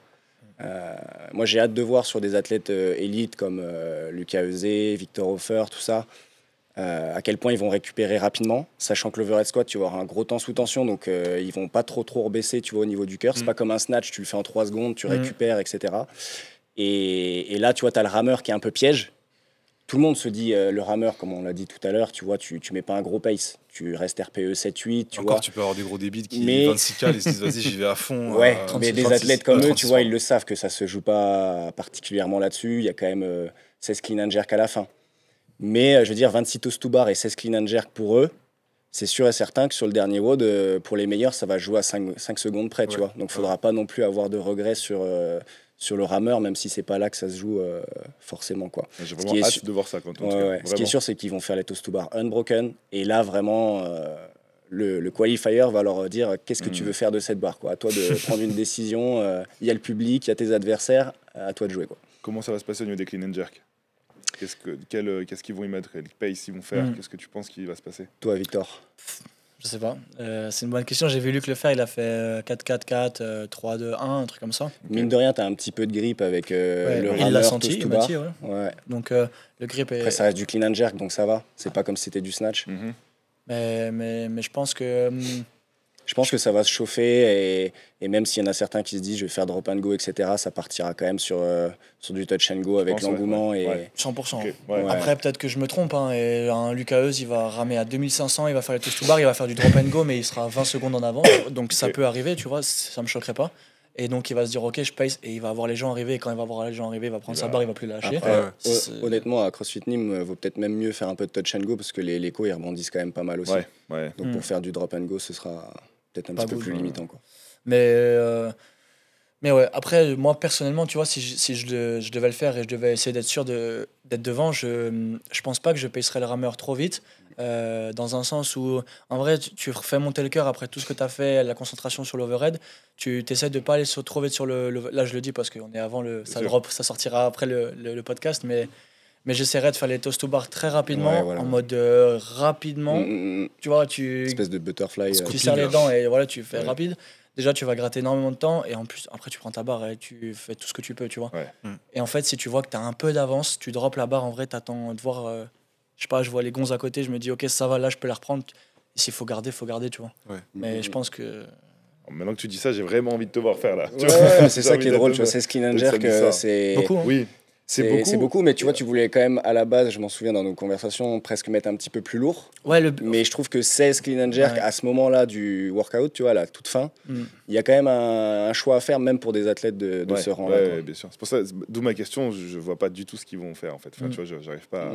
En fait, je suis intéressé même de savoir, genre Jules Castor ou Lucas, je sais pas pourquoi je les vois bien partir fort sur le rameur. Je les vois bien, on va sentir le vent, tu vois. manger le rameur. Ouais. Mais je pense qu'il faut pas s'inquiéter. Après, il faut rester. Ouais. Ok. Les gars, comment vous gérez quand t'as un WOD leak? Quand il se fait diffuser? À l'avance, tu veux dire? Donc, Ouais. du coup, que tu l'as. Ouais. Ça me fait peur ta question. Non, mais comment vous gérez ça Si comment ça devait arriver, Ouais, si ça devait arriver. Quand il y a un WOD qui sort avant l'heure, ça me pour le rappelle. qualifier ou pour la phase finale, tu vois. Qualifier ou phase finale? Ah, c'est pas pareil. Hein. Pour le qualifier, phase là, finale, s'il t'es avait pas leaké bien. avant. Bon, ouais, oui. Parce que le qualifier, tu sais que tous les athlètes auront un mois pour le tester, donc les gens auront le temps quand même de faire du rideau. Si un WOD de la phase finale sort avant, là c'est sûr que ceux qui ont l'information, ça change tout, quoi. Ouais. En 10 ans, tu vois, un peu 9 ans d'affiliates battle, je crois qu'il y a eu une fois où il y a eu, on a toujours su, je crois, garder le secret plutôt correctement. Peut-être qu'une ou deux fois, il y a eu des mouvements ou quoi, et c'est toujours très compliqué parce que il faut qu'on le teste. Il faut, enfin, forcément, si tu veux faire les choses bien, avoir une programmation nickel. Attends, c'est quelque chose, Joe, mais bah forcément, tu dois le faire tester par des gens aussi autres et des bons, des moins bons, et forcément, des fois, il y a des petites choses qui se voient ou qui se sachent. Mais je crois que dans l'ensemble, on a toujours réussi à garder un vrai secret là-dessus. Donc, j'espère que ça continuera d'être le cas. Mais ouais, je sais pas ce que je ferais si jamais ça devait leaker. Est-ce qu'il vaut mieux le release et à tout le monde et puis c'est clair et voilà. Mais tu sais jamais aussi, tu sais, souvent t'entendais on dit, mais t'es pas certain si vraiment ça leak à 100%, tu sais. Ouais, Donc de prendre la décision de finalement de dire ok, bah voilà, on le met en avant, je sais pas si, ouais, c'est compliqué. Mais j'ai déjà entendu des compètes où c'est arrivé, plusieurs compètes où. Bah, même les games en fait. Hein. Même Ouais, les quarts les de games, finale, bien sûr, les bien sûr, bien Open, sûr. Ouais. Chaque année, il y a une galère. Et c'est quoi, globalement, vos conseils pour naviguer les trois parties? Tout à l'heure, je te demandais si tu étais plutôt un gars qui faisait des grosses strates au millimètre et qui suivait tout, ou si tu allais all out et au pire, tu fais un rideau. T'en penses quoi sur celui-là? Bah du coup, non, pas forcément all out dans le sens où c'est quand même déjà la partie 1, elle est quand même longue, donc tu peux pas vraiment aller all out, faut quand même que tu te paces. Je disais juste que je suis quelqu'un qui souvent fait mieux en rideau, et donc ça m'est déjà arrivé, voilà, les quarts de finale, s'il faut faire un rideau, je sais que en fait quand je le fais, je me projette sur mieux, et ça m'est jamais arrivé de faire moins bien. Ouais. Donc c'est plutôt ça dans le sens où tu peux toujours avoir une bonne stratégie, tu te rends compte qu'entre la théorie et la pratique, il y a toujours des petits trucs qui changent. Donc ensuite, s'il faut adapter pour être sûr que tu as ta qualif et tout, ben, va falloir le refaire, quoi. Mais je pense que là, dans ce cas-là, la partie importante, je pense qu'il va être l'overhead en fonction de ce que tu peux faire, ce que tu penses faire et ce que tu feras. Il y aura une pensée à avoir après. Donc, ok, donc j'ai peut-être loupé 80%, je pensais l'avoir l'idée. Est-ce que je vais le refaire ou pas? Ça va être important parce qu'il y aura beaucoup de points à prendre là-dessus ou pas et à perdre. Et ensuite, en vrai, je pense que la première partie, elle est bête et méchante, il faut la faire. Mais la dernière partie, il y aura aussi beaucoup d'erreurs à faire. Et, Ouais. donc, à voir si les gens le font correctement. Après, ce qui fait la diff aussi, je trouve, sur ce WOD en triple partie, c'est quand même d'avoir un environnement où tu as des gens autour de toi pour t'encourager, tu passes en même temps que quelqu'un, tout ça, parce que ça reste des WOD longs, tu vois, c'est Ouais, dur, franchement, c'est dur mentalement, c'est une vraie épreuve. Et c'est ça qui est cool aussi, parce que ça favorise le one-shot. Et nous, c'est ce qu'on veut, on veut des athlètes qui soient forts en one-shot sur le floor derrière. Après, sur le premier workout, donc l'AMRAP 13 minutes, les 60 wall balls, pour la plupart, essayer de les garder unbroken, les dumbbell snatch aussi. Et là, en fait, les burpees, ça reste le ventre mou un peu de la première partie. Là, ce qui est intéressant, c'est d'essayer de se fixer un pace, par exemple, dépendamment du niveau, mais 5-6 secondes la répétition. Et du coup, bah, en fait, est-ce que tu vas breaker tes wall balls, tes dumbbell snatch avant? Dépend de est-ce que tu arrives à tenir tes burpees après en 5-6 secondes. parce que tu peux vite décupler le temps que tu passes sur les burpees, alors qu'un mouvement comme les dumbbell box step over, je veux dire, c'est plus ou moins normé en fait la vitesse gestuelle que tu vas mettre. Voilà, et quoi qu'il arrive, même si ce sera un peu dur au début, tu vas pouvoir un peu récupérer, quoi. Voilà, donc il faut avoir 0 regret au burpee. Ça, c'est vraiment le plus important. Et après, comme dit Vic, il y a quand même la partie juste après d'overhead squat. Mais tu te dis aussi qu'on connaît la plupart des athlètes, ils sont un peu téméraires et ils vont pas forcément s'abstenir d'aller jusqu'au bout des 13 minutes à fond. Et du coup, après, il y a quand même énormément de personnes qui font le qualifier, faut pas l'oublier. Et donc, par du principe qu'il y a énormément de monde qui vont le faire à fond. Donc, pas de regret sur le fait de se dire ouais, non, je fais pas ça en plus parce qu'il y a l'overhead squat derrière, tu vois. Va vraiment jusqu'au bout de la fenêtre. Et après, sur l'overhead squat, ça va forcément faire bizarre pour la plupart. Bon, heureusement, Vico a baissé de 5 à 3 reps. Parce que 5 reps, là, ça commençait à être de la muscu. Ça congestionnait fort. Et Luc en a payé le prix, d'ailleurs. Ouais. Voilà. Tous ceux qui ont essayé. Luc, si tu nous regardes. Et là, du coup, sur les premières barres d'overhead squat, juste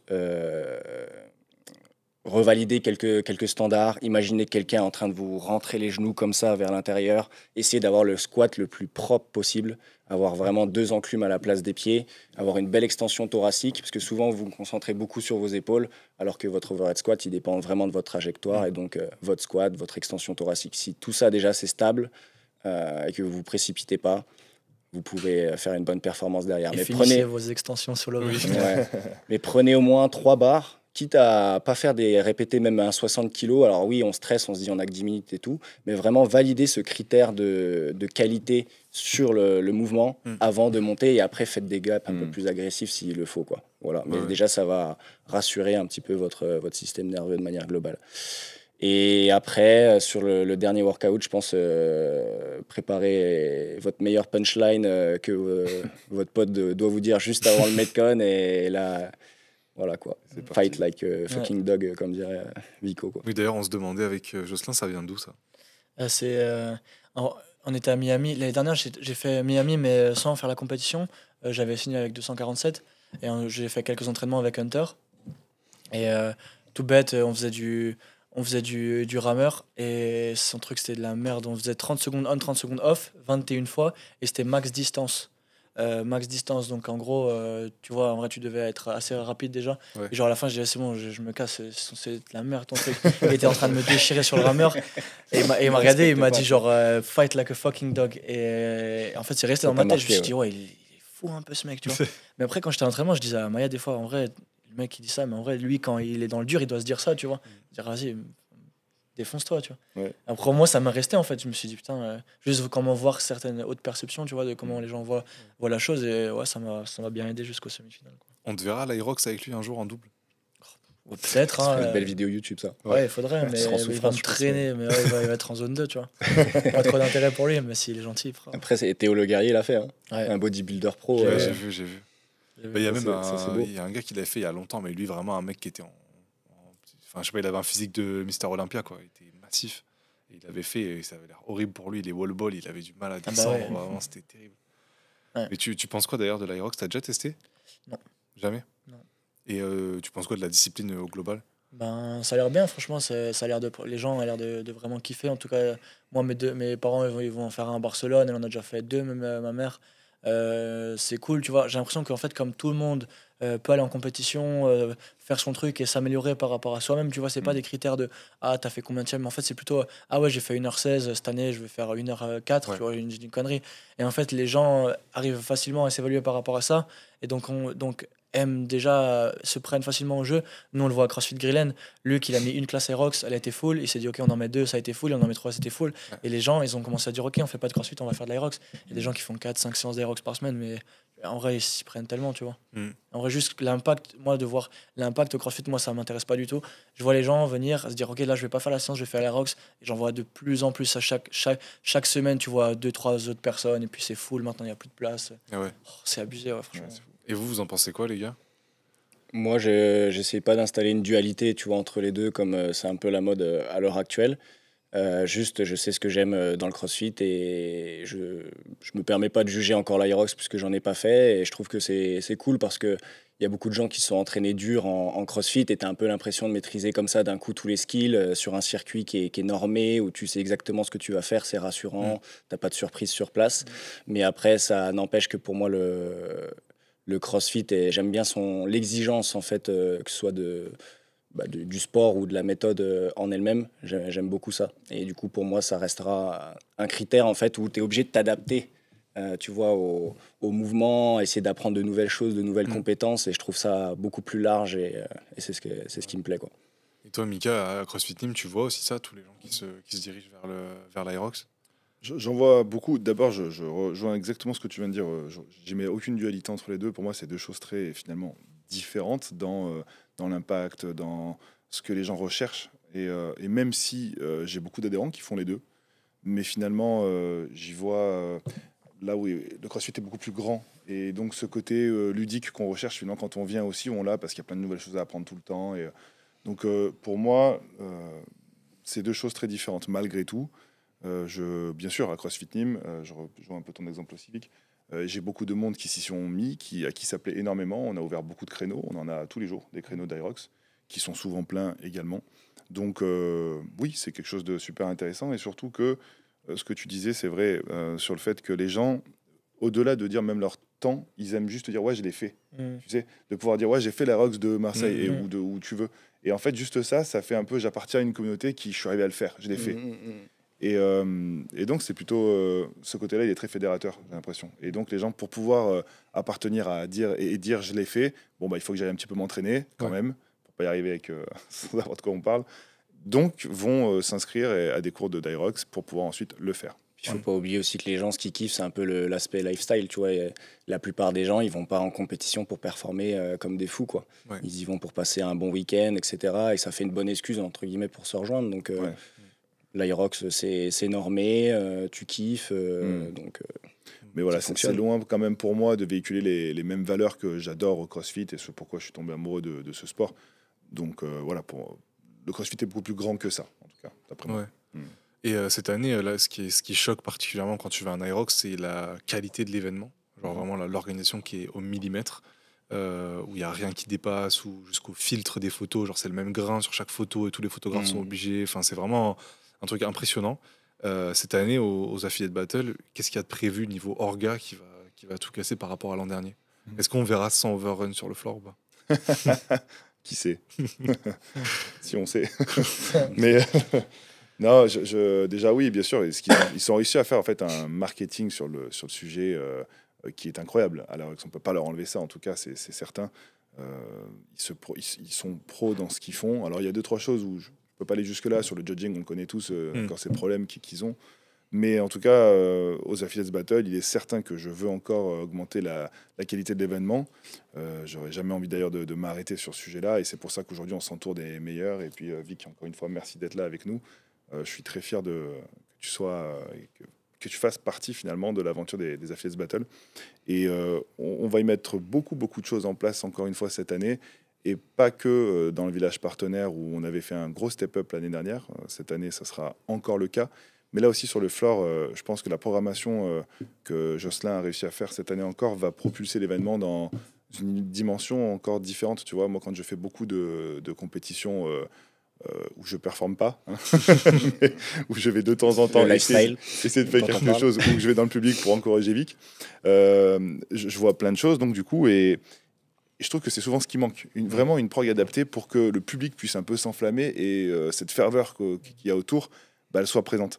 Et je crois que cette année, on a réussi à, encore une fois, alors l'année précédente, c'était déjà le cas, vraiment, je le pense, on a fait des erreurs et on a fait des choses, je pense, incroyables. L'année qui arrive est encore plus poussée sur ces sujets-là. Donc vraiment, je vous invite à venir sur place parce que grâce à tout ce qui va être mis en place, fait qu'il y a un show incroyable qui va arriver. Ouais, vraiment. Je pense que les gens ont du mal à se rendre compte de l'importance de ça, justement, des petits détails, des petites... de tout l'aspect lumière, fumée, événementiel qu'il y a autour des WOD en fait, et qui des fois est retranscrit en vidéo, mais ça n'a rien à voir avec eux quand tu le vois sur place, quoi. Carrément. Créer un univers, en fait, c'est un vrai travail d'équipe, quoi. C'est ça. Et puis, On a donc le Parnasse qui est un endroit sympa. Alors bien sûr que c'est pas une arena. Oui, ok, c'est pas une arena. Par contre, ce qui est certain, c'est qu'on a les clés du Parnasse et qu'on peut en faire ce que l'on veut. Et ça change beaucoup de choses. Là où d'autres arénas ou d'autres lieux sont des fois un petit peu, voilà, pour plein de raisons, la sécurité, le ci, le ça, on peut pas faire ci ou ça. On a la chance d'avoir un lieu où on va en faire ce qu'on veut. Et on va donc pouvoir mettre tous les ingrédients possibles pour que ce soit dingue. Et en fait, on va transformer ce lieu et pendant un week-end, ça va juste être fou. Et ça, c'est quelque chose d'incroyable. C'est pour ça que ça m'embête pas du tout d'être pas dans un aréna, mais d'avoir ce lieu-là qui est fou. Alors, peut-être que par la suite, ça sera amené sûrement à bouger d'endroit, sûrement. Mais en tout cas, j'essaierai au maximum de faire en sorte d'avoir vraiment les clés du lieu pour en faire un peu plus que ce qui est... Ouais.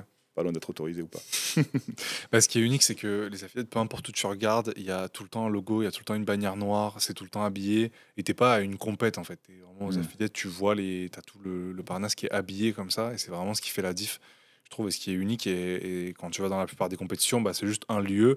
Puis au milieu, on a mis un rack, des logos, et puis voilà quoi, on l'a laissé un petit peu comme ça. Là, il y a vraiment tout qui est décoré. Ça me tenait à cœur parce que pour moi, ce qui est important les FS Battle, c'était de le faire dans une box où tous les jours ça transpire le CrossFit. Ouais, je m'en souviens que tu m'avais dit ça il y a longtemps, que tu voulais vraiment garder cette ferveur un peu comme à l'Open. Ou... Ouais, voilà, c'est ça. Ça transpire le CrossFit toute l'année.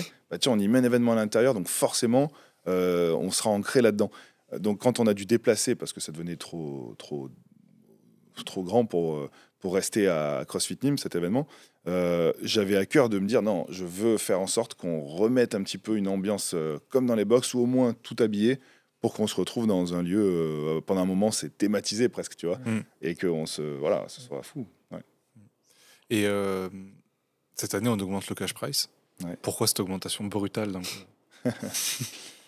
Parce que c'est aujourd'hui...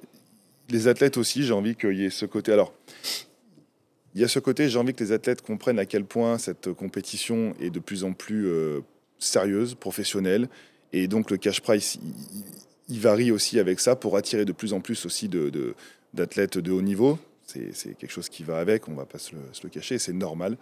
Et puis parce que on a envie de faire monter d'un cran les affiliates battle, d'attirer de plus en plus de monde. Donc ça va avec. Et puis j'aime aussi me dire que les athlètes qui vont venir, je les respecte largement pour leur proposer un show incroyable et aussi leur faire voir que on sait dépenser de l'argent, les mettre dans un endroit dingue et puis les récompenser aussi. Donc on le fait. Et Victor, tu penses que 10 000 c'est assez pour que tu viennes ? C'est pas la question d'argent, c'est plus la question du temps et de tout ce que j'ai à faire à côté. Mais en tout cas, il y a Maya qui va participer aux qualifications, ma copine. Et du coup, si elle est qualifiée, j'y serai. Donc, peut-être que je serai dans Je trouve que ça tombe pas trop mal sur le calendrier quand même. Du 9 au 11 mai. Pour que tu puisses le faire, tu veux dire ? Ouais, t'es en compétition. Après, t'as le deuxième tour qui est fin août. Ouais. Et là, t'es début juillet. Dans le t'as sens 2 mois quand même entre les deux Faut compètes. le faire signer maintenant, les gars. Là. Non, c'est beaucoup quand même parce qu'en mai, j'ai déjà le World Fitness Project, je vais à Indianapolis. Juste avant ça, je vais devoir me qualifier en ligne aux Games. Donc ça me fera 2 semaines chaudes. En août, j'ai les Games si je me qualifie et j'ai le... Non, mais c'est sûr que si tu rajoutes le parcours Games, c'est impossible. Et si je veux rajouter une compétition, il y a aussi les rocks qui m'intéressent énormément. Et c'est dur de me dire que tout le long de l'année, je vais devoir être en forme.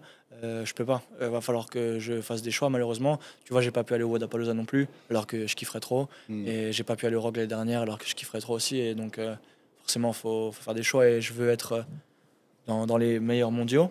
Et je sais qu'aux affiliates, il y a du monde, mais il n'y aura pas les gens que j'ai envie de battre.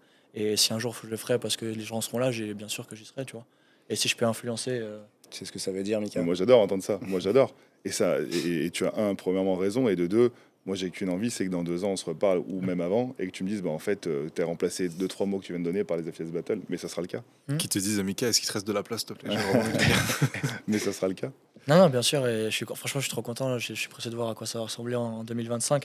Et voilà, il y a des choix à faire. Il faut que je sois aussi honnête avec moi-même sur où je veux être et mon parcours. Bien sûr. Et bien sûr qu'en vrai, je regrette de ne pas l'avoir fait plus tôt parce que c'est une étape que j'aurais bien voulu valider, comme j'ai fait les Marseille en espoir. Ouais. Mais à l'époque, Marseille, c'était bien présent. Ouais. J'ai l'impression qu'aujourd'hui, affiliates, je ne sais pas si je fais un clash là, mais ça a pris beaucoup plus d'ampleur. En tout cas, à ce que je vois personnellement et tous les gens qui m'entourent, qui veulent le faire, donc ça c'est chouette.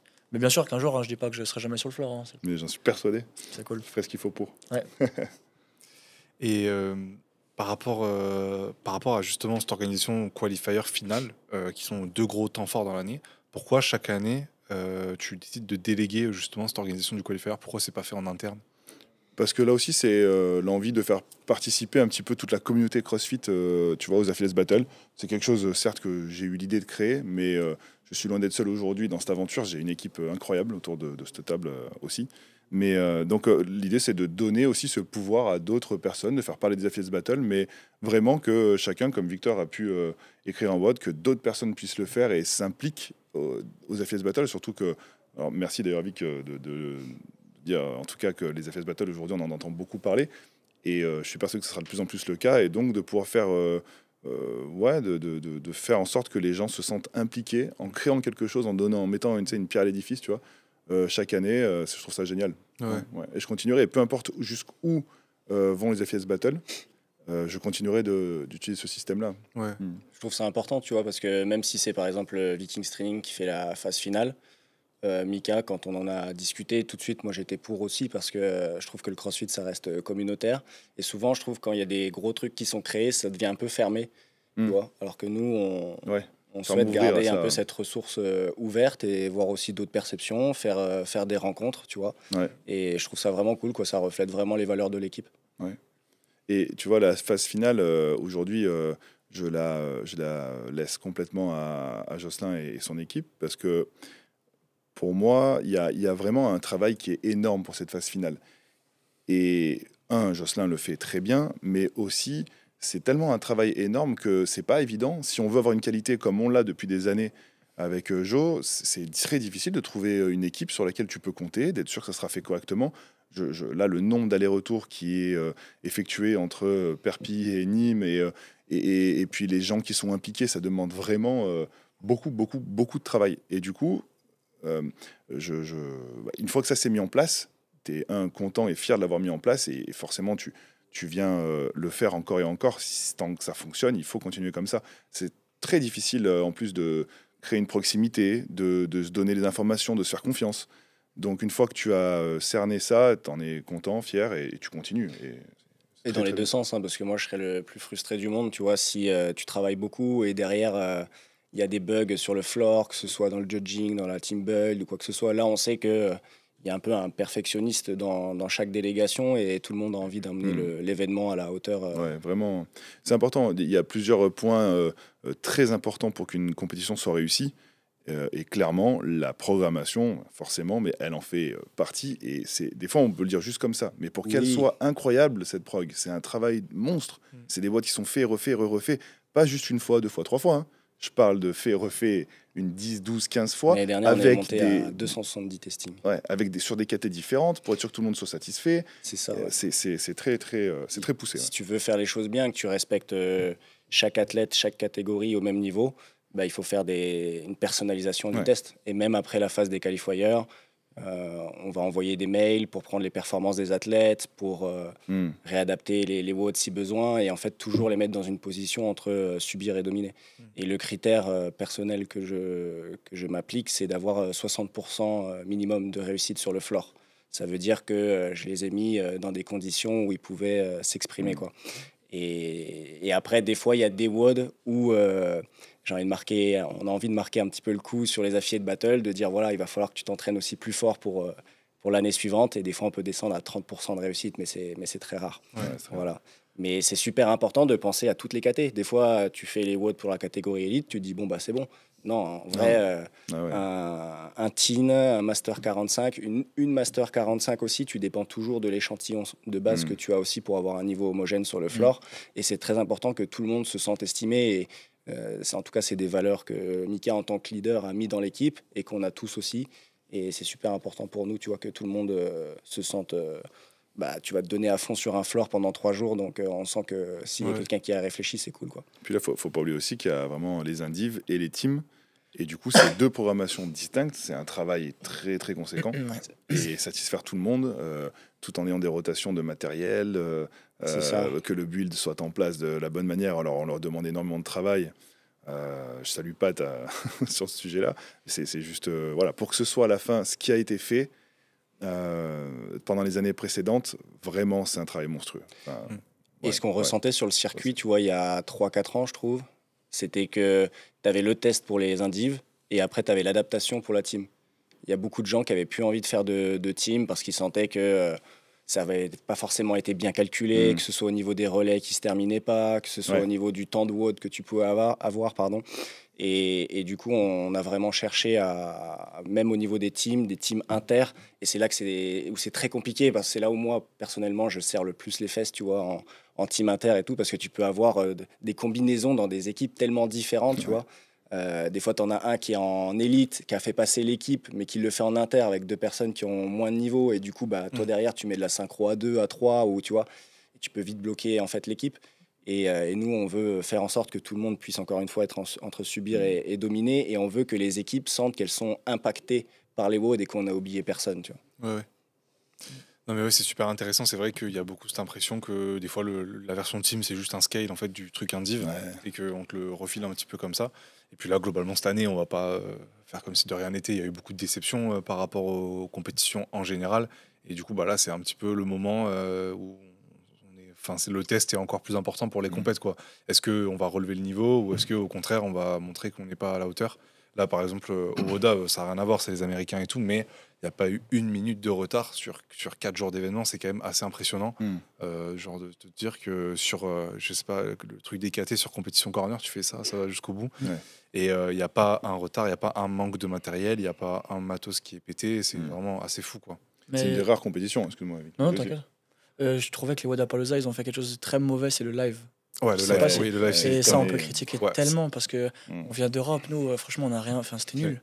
Et du coup, s'il y a un truc à jouer aussi, je pense, sur la qualité du live pour les personnes qui suivent, c'était nul. Oui, surtout que globalement, tu peux avoir, en fait, c'est infini. Tu peux avoir un nombre de personnes infini qui regardent ta compétition à distance. Par contre, en live, tu es forcément limité. Enfin, en live, en physique, je veux dire, tu es forcément limité. Donc, c'est trop dommage. Ils ont mis une vieille GoPro là au bout du stand. Téléphone, même. Je sais pas ce qu'il y a à Zafi, mais les gens qui regardent, c'est toujours cool quand il y a un bon live.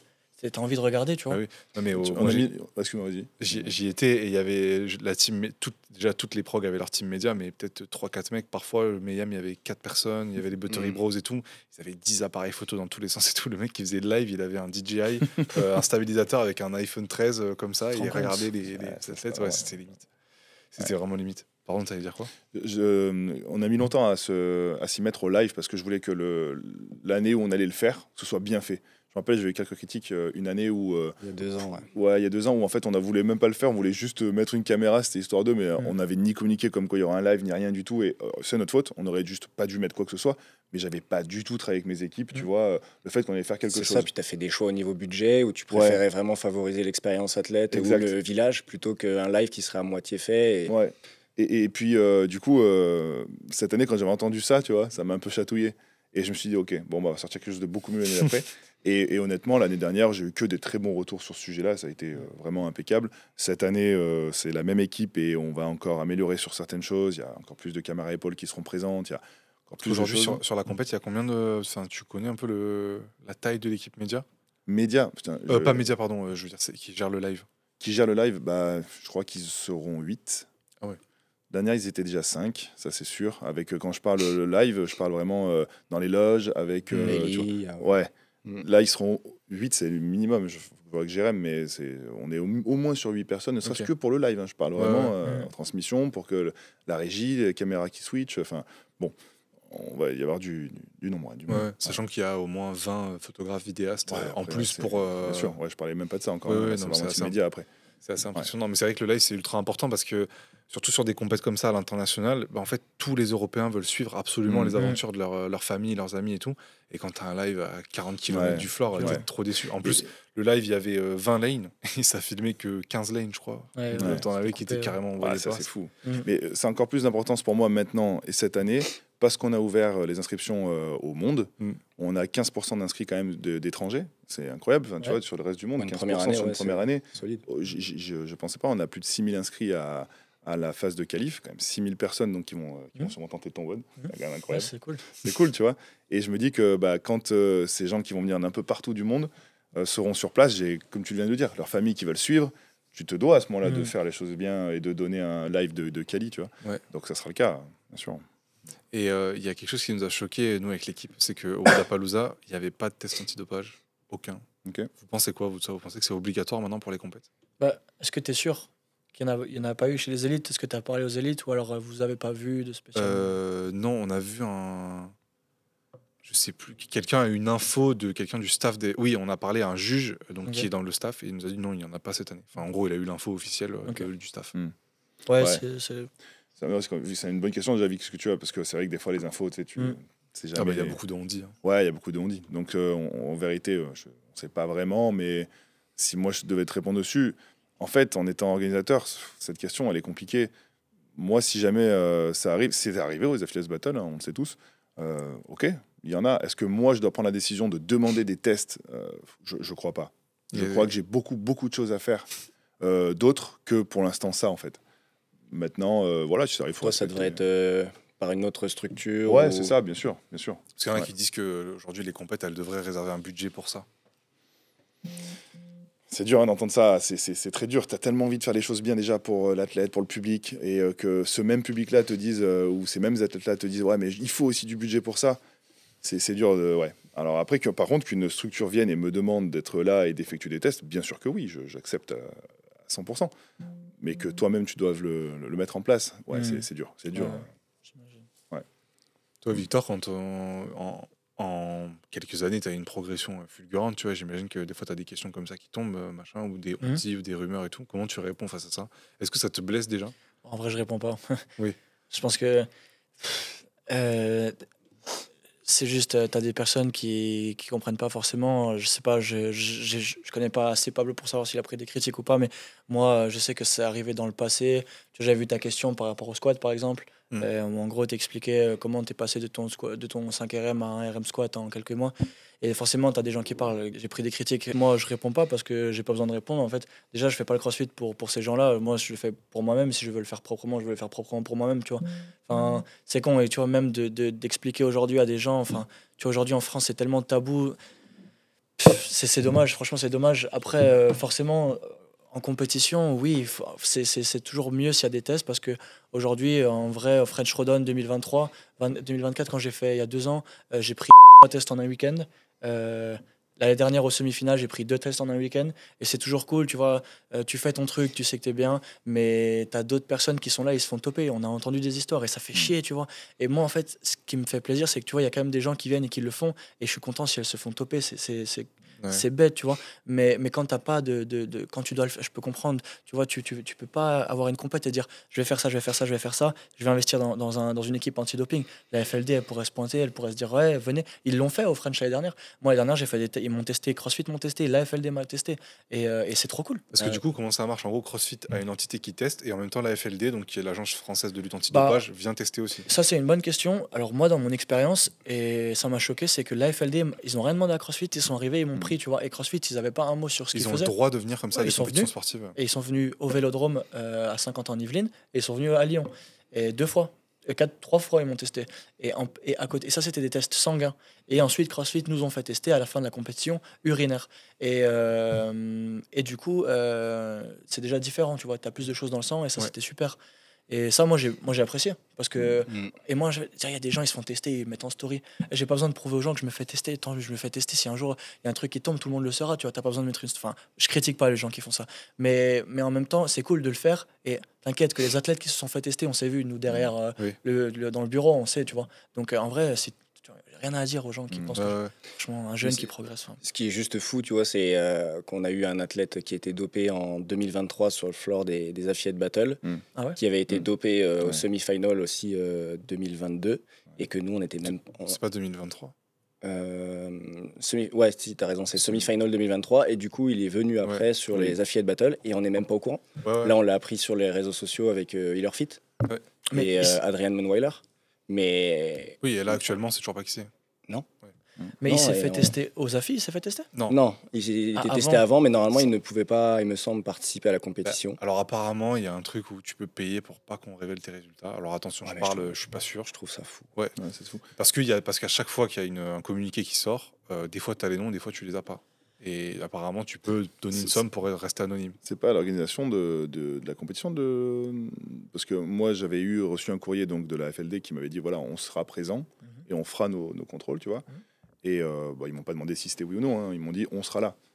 Donc, ok, ils étaient là, ils ont fait. C'était lors des Afies Battle, je sais plus quelle année, mais en tout cas, ils avaient fait ce qu'il en était. Et j'avais eu un retour comme quoi quelqu'un était effectivement positif, mais je n'avais pas eu de leur part quelque chose où vous devez le dire ou on va le dire, tu vois. Enfin, voilà, j'ai eu ça. Point.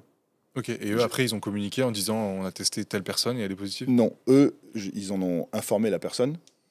Mais il n'y a pas eu de plus de communiqué que ça. Ah, d'accord. Ouais. Ça sert à rien en fait. Ouais, en fait. Voilà. Mais il a pu participer, tu vois. En fait, c'est ça. Alors, et après, même pour moi, la vraie question, c'est tu fais quoi? Tu l'affiches sur les réseaux. Qu'est-ce que tu fais? Tu vois, c'est difficile aussi pour moi là, en étant un privé, de dire mais qu'est-ce que je fais avec cette information? Tu vois, c'est compliqué. Ouais. Mais par contre, moi, je te rejoins à 100%, avec putain, il faut faire des tests, il faut que ce soit fait, il n'y a pas de sujet là-dessus. Je comprends. Mais c'est pas à toi de payer les gens pour venir. Là, d'en arriver là, putain, tu vois déjà les budgets, comment ça se passe. C'est ça, je pense que quelque chose de fou. Les gens, ils se rendent pas compte. Après, ils vont dire, ouais, mais attendez, vous mettez 10 000 euros de cash prize. Vous pouvez très bien en mettre un peu moins. Et puis, oui, c'est sûr. Mais bien sûr, on peut faire plein d'autres choses aussi avec ça. Bon, c'est dur. Et puis, encore une fois, y réfléchir quand même. Mais... Qui je suis à ce moment-là pour dire, OK, sur les réseaux, j'écris que tant, c'est le cas. Ça aussi, c'est je sais pas, peut-être qu'il aurait fallu le faire, j'en sais rien. Bah non, mais après, il y a eu le cas là récemment avec Alan, un crossfitter altéro qui a été champion de France. Qui était champion de France et qui s'est fait toper du coup, mais très longtemps après. Et en fait, le problème et le débat, c'est pas forcément sur lui, c'est plus sur les gens qu'il a volé de la première place. Ah oui, bien sûr. Ouais, qui le disent pas en temps et en heure. Et du coup, Patrick Vellner, avec Ricky. C'était Brian Fikowski. Patrick. C'était Patrick qui était 3e. Ouais, 4e, du coup, 3e. Ouais, et puis le 2e premier. Mais en fait, ça, ok, 6 mois après, on te fait un communiqué. Bon, en fait, t'es premier mec, mais c'est bon, moi, c'est trop tard. Tu vois, mon moment, je l'ai loupé. Ce que les athlètes, ils ressentent quand ils montent sur le podium. Enfin, c'est quelque chose que t'auras beau avoir le titre. Et en plus, surtout, la nouvelle, elle ira jamais aussi loin que la photo du podium. C'est-à-dire que peut-être que t'as les 10% des gens qui vont être au courant qu'en fait c'était pas vraiment lui il était tombé machin. Et globalement là le champion de France là 2023 du coup bah c'est plus ce Alan, c'est une autre personne. Alors son nom a été communiqué, je le balance pas comme ça, il est affiché en ligne. Bah, nous on le connaît à Perpignan quoi, tu vois, c'est d'ailleurs ce qui est compliqué pour nous, il était dans le club altéro où je voulais inscrire Pablo, tu vois, parce que j'ai envie qu'il fasse un petit circuit. Bah là, tu vois, c'est compliqué, mais après, je connais le responsable du club, il y est pour rien, tu vois, c'est un athlète qui a fait ça de manière indépendante. Voilà, et puis les gens, il faut pas qu'ils soient bêtes, qu'ils aient du discernement. Et... Toujours des gens bêtes à propos de ce sujet. Non, mais après, franchement, il y a un truc, je vais pas balancer des noms, tu vois, mais moi, ça fait 10 ans que je suis dans le CrossFit H24, des progressions qui sont louches. J'en vois. Et surtout des manières de bouger qui sont bizarres, j'en vois. Il y a des muscles, normalement, qui ne deviennent pas forts comme ça du jour au lendemain. Tu as des muscles, je sais pas, le multifeed, des muscles de position un peu profond, où normalement, tu as des colonnes qui sont comme ça, et tu as des trucs qui montent chez des mecs, et ceux qui sont normaux, ça ne monte pas. Tu vois. Mais là où un Victor, tu vois, moi, j'ai aucun doute en le voyant, comme j'ai eu aucun doute avec un Yelleu que j'ai eu 3 ans, parce que c'est des personnes, tu vois des progressions quand même logiques, et en fait c'est juste que peut-être qu'il y a des choses qui bougent très vite à un moment donné, et parce que tu as des facteurs limitants qui pètent un peu en même temps qu'un pic de forme, et du coup là tu es là sur les réseaux et tu fais waouh, qu'est-ce qui se passe. Mais le devoir par contre qu'ont les athlètes qui sont propres, comme toi Vico, ou comme d'autres athlètes, c'est de montrer le processus qu'il y a derrière. Tu vois, c'est important, c'est un travail qu'ils doivent faire sur eux aussi, d'image, pour expliquer aux gens ce qui se passe. Parce que les gens, en fait, ils sont entre notre réalité, nous, on va à la boxe, et eux, leur quotidien. Mais il y a un monde, il y a 4 planètes, tu vois. Tu as tout le temps moi, j'ai commencé en même temps que lui, ça fait 3 ans. Et lui, on est là, et moi, j'en ai pris beaucoup comme ça. Tous les jours. Un truc que je voulais aussi préciser, c'est que les gens ne le disent pas forcément. En tout cas, je sais pas, moi, j'ai eu des mails cette année, j'ai fait les Games, donc j'ai reçu des mails de CrossFit. Je dois dire ma position. Si je quitte ma maison, je dois donner ma localisation. S'il se pointe, ça, je dois envoyer des mails si je suis là. Et si tu la donnes pas, c'est comme si tu étais contrôlé positif. Tu prends un avertissement. C'est pas exactement ça. C'est que si je la donne pas, déjà, c'est pas ça. Je peux être là, je leur ai pas dit, mais s'ils ont pas prévu de venir, il y a pas de problème. Si maintenant ils viennent et que moi je suis à Tokyo, et qu'ils me disent ok, demain à 8h on vient à ta porte, et que je dis bah je suis pas là, bah oui, je prends un avertissement parce que je suis pas forcément dopé à Tokyo. Mais tu dois, en fait, c'est juste de la prévention. Si je vais à Tokyo, je vais leur écrire, je vais à Tokyo, je ne serai pas chez moi. Ils ont une équipe à Tokyo, bon, ils vont prendre là-bas, tu vois. Mais il n'y a pas de souci. Et ça, les athlètes de CrossFit, ils y sont confrontés. Et alors oui, c'est vrai, peut-être qu'on devrait le dire. Et Willy s'est déjà aussi fait contrôler plein de fois. Je me souviens à l'époque, à CrossFit Greenland, il se faisait contrôler, tu vois. Et, euh, et en fait, il y a plein d'athlètes qui se font contrôler. Et il y a trop de gens à l'extérieur du CrossFit qui disent ouais, les CrossFitters de toute façon ils sont dopés. En vrai, moi ça me casse les couilles parce que en tout cas les CrossFit Games, les gars des CrossFit Games, la plupart sont contrôlés, tu vois. Ils font ce qu'ils veulent avec les résultats. S'ils le disent ou non, on ne sait pas. Fit Process avait fait un podcast sur ils ne révèlent pas. Ils disaient que même si ça se trouve à Trazer ils pouvaient être dopés, ils n'auraient pas révélé parce que c'était l'argent dans CrossFit et tout. Peut-être qu'ils ont raison, mais en vrai, en tous les cas, on fait des tests. Nous, on fait des tests. J'en ai fait 6 en 2 ans, tu vois. Donc, vous pensez qu'un athlète il devrait être banni à vie s'il est contrôlé positif? 10 ans.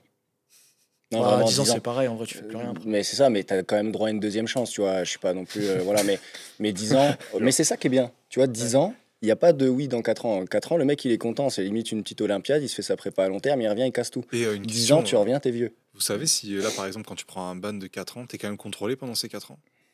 Moi, franchement, j'ai tellement pas de cas de dopage autour de moi, j'ai tellement pas eu de gens que franchement, je connais rien. Pour moi, c'est presque dans ma tête. Parce que ma question, ça a toujours été est-ce que Garard, quand il s'est fait bannir, il a pu se charger terrible pendant 4 ans? Mais en fait, c'est assez scientifique, tu vois, on sait pas, mais quel est l'intérêt de se charger? Tu vois, je sais pas, quel est l'intérêt de se charger durant cette période alors qu'il fait rien?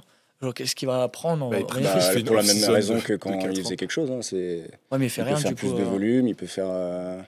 Lui, il se dit dans 4 ans, j'arrive, je casse tout. Ouais, c'est ça. Parce que ce que tu disais avec la colonne vertébrale qui défixe, là, moi j'ai vu son clean au Wodapalooza.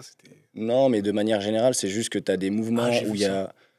T'as des mouvements où il y a des bras de levier qui sont très très durs, où ça prend des années de progresser de quelques kilogrammes, tu vois, sur, je sais pas, un deadlift, un front squat, tu vois, c'est des mouvements où tu dépends quand même un peu de tes bras de levier.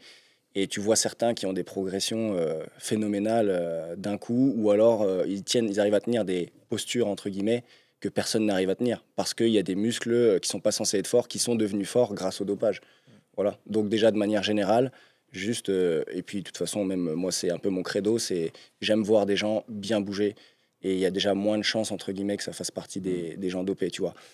Par exemple, un Yone Koski, un André Houdet, un Jelle Oste, un Patrick Vellner, tout ça, tu vois, c'est des gens où tu peux, un Brent Fikowski, et tu vois derrière le processus qu'il y a. Après, la différence entre des gens peut-être comme nous, où on est dans le crossfit, dans la programmation, dans l'entraînement, etc., on peut comprendre ce qui se passe aussi, alors que certains, pour eux, c'est la même chose, tu vois. Pour eux, un programme, c'est un programme, et tu progresses. Tu viens 5 fois à la salle par semaine, c'est pareil que Victor, quoi. Voilà. Et donc, il y a des parcours qui sont logiques, et moi, c'est ce genre d'athlète où je favorise, en fait. En fait, surtout par rapport au progrès, je trouve que c'est quand même toujours dur de critiquer ou quelqu'un, ou de se dire on pense qu'il est dopé, parce qu'en vrai, moi, je pense qu'il y a plein de gens qui ont pensé que je me suis dopé. Je pense que c'est aussi surtout quand tu es à très haut niveau et que tu prends encore un gap à ce niveau-là. Moi, je le vois personnellement. Les 2 dernières années, j'ai pas beaucoup moins progressé parce qu'au final, j'ai évolué toujours un petit peu. Mais en vrai, il y a 3 ans, en une année, j'ai tellement pris en charge et tout. Et là, cette année, en vrai, j'ai pas pris sur mes barres, tu vois. Mais c'est pas parce que je me suis pas dopé cette année, non. Tu vois, à un moment, tu arrives à haut niveau, bah, tu commences doucement à stabiliser. Tu peux pas toujours manger 15 kilos sur tes barres chaque année, tu vois. Et c'est quand il y a des choses comme ça, des fois, que ça te met un plus à l'oreille, tu vois. Parce que quand tu es dedans, comme tu sais, tu reconnais. Mais bon, quand j'étais jeune, je me suis pris des remarques, elles n'avaient pas lieu d'être, tu vois, et ça fait mal, tu vois. Je sais pas si Pablo, c'est déjà arrivé. Si, bah là, tu vois, par exemple, il a fait, c'était il y a quelques mois, il a fait 110 kilos au snatch à 16 ans. Il y a un mec qui a commenté une seringue.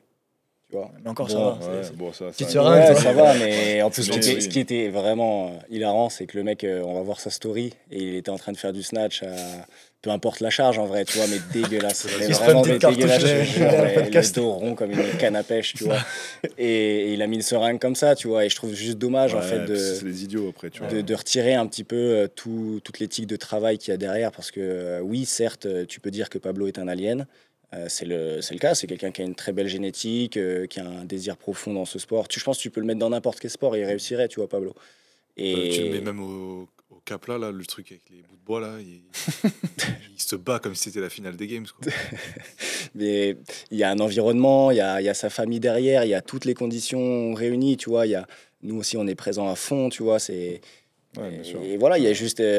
faut prendre en compte qu'il y a des gens qui vivent des choses que tu n'as pas eu l'opportunité de vivre. Mais quoi qu'il en soit, un peu de discernement, bordel, quoi. Enfin, n'enlève pas tout le travail qu'il y a derrière, quoi. Comment tu vis, Victor, les critiques sur les réseaux? Est-ce que tu as beaucoup de commentaires négatifs, toi, ou pas trop? Non, franchement, Non, ça va. je suis plutôt content, hein. Ouais. J'ai eu quand j'étais plus jeune. Je trouvais que c'était plutôt quand j'étais plus jeune. Mais après, voilà, cette année, ça fait une belle année que j'ai pas trop montré. Tu vois, depuis mai, j'ai pas pris le floor. En vrai, mais plutôt quand tu vois, quand t'es jeune, et un peu. Bah, moi, c'était plus tard que Pablo. J'ai commencé à 18, 17, 16.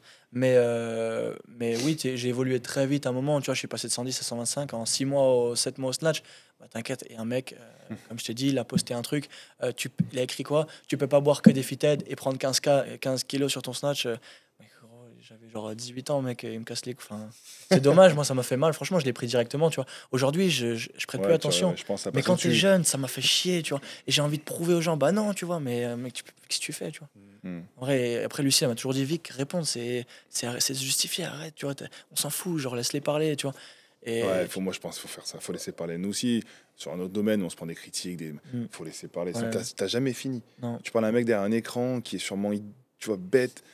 Tu pourras pas changer ce genre de personne, tu vois. Wow. J'ai eu le cas me concernant il y a pas longtemps avec des gens qui critiquent le fait que je prends les jeunes pour des pros ou quoi que ce soit, tu vois, alors que moi, en fait, tout ce qui compte, c'est d'essayer de les accompagner dans leurs rêves et sans leur faire des promesses ou quoi que ce soit, tu vois. Je veux juste qu'ils soient dans les meilleures conditions possibles pour aller au plus loin dans leur vision et avec un max de kiff, tu vois, le plus de fluidité possible. Mais les gens, en fait, ils essayent, ils adorent, en fait, créer des raccourcis. Ils adorent créer des raccourcis, avoir des avis forgés, fermés, parce que c'est plus simple, en vrai, que d'appeler le mec et lui dire, vas-y, comment ça se passe, etc. Ça va être, ouais, toi, tu te fais de la pub sur le dos des gamins et tout. Ça, je l'ai vu Ouais, t'as de la chance que ses parents te laissent faire. Mais mec, sur le podcast son avec, père, gros, il fait ma maison. Qu'est-ce qu'il y a, tu vois, c'est mon pote, son père, tu vois, sa mère aussi. C'est des gens que j'adore, on est proches, tu vois. C'est une histoire de vie, en fait, tu vois. Et les gens, ils ont aucune information, mais ils en font une vérité absolue. Parce que c'est plus facile. Oui, et puis ça permet aussi de justifier des 3 ans où tu progresses pas et tu vois quelqu'un qui progresse et puis tu dis, bon, bah il est chargé, donc en fait, voilà pourquoi moi je progresse pas. Bien sûr. Je suis pas chargé. Je trouve des excuses, C'est classique. un peu toujours pareil. Bon, bah les gars, je pense qu'on a fait le tour de tous les sujets. Victor, qu'est-ce qu'on te souhaite là pour les mois à venir? C'est quoi les prochaines échéances pour toi? Du coup, j'espère la qualif en ligne décrocher à Grillen sans trop de soucis. Sans trop de soucis, ça va être dur, je veux dire, sans complications, tu vois, sans douleur et tout, ça serait trop cool.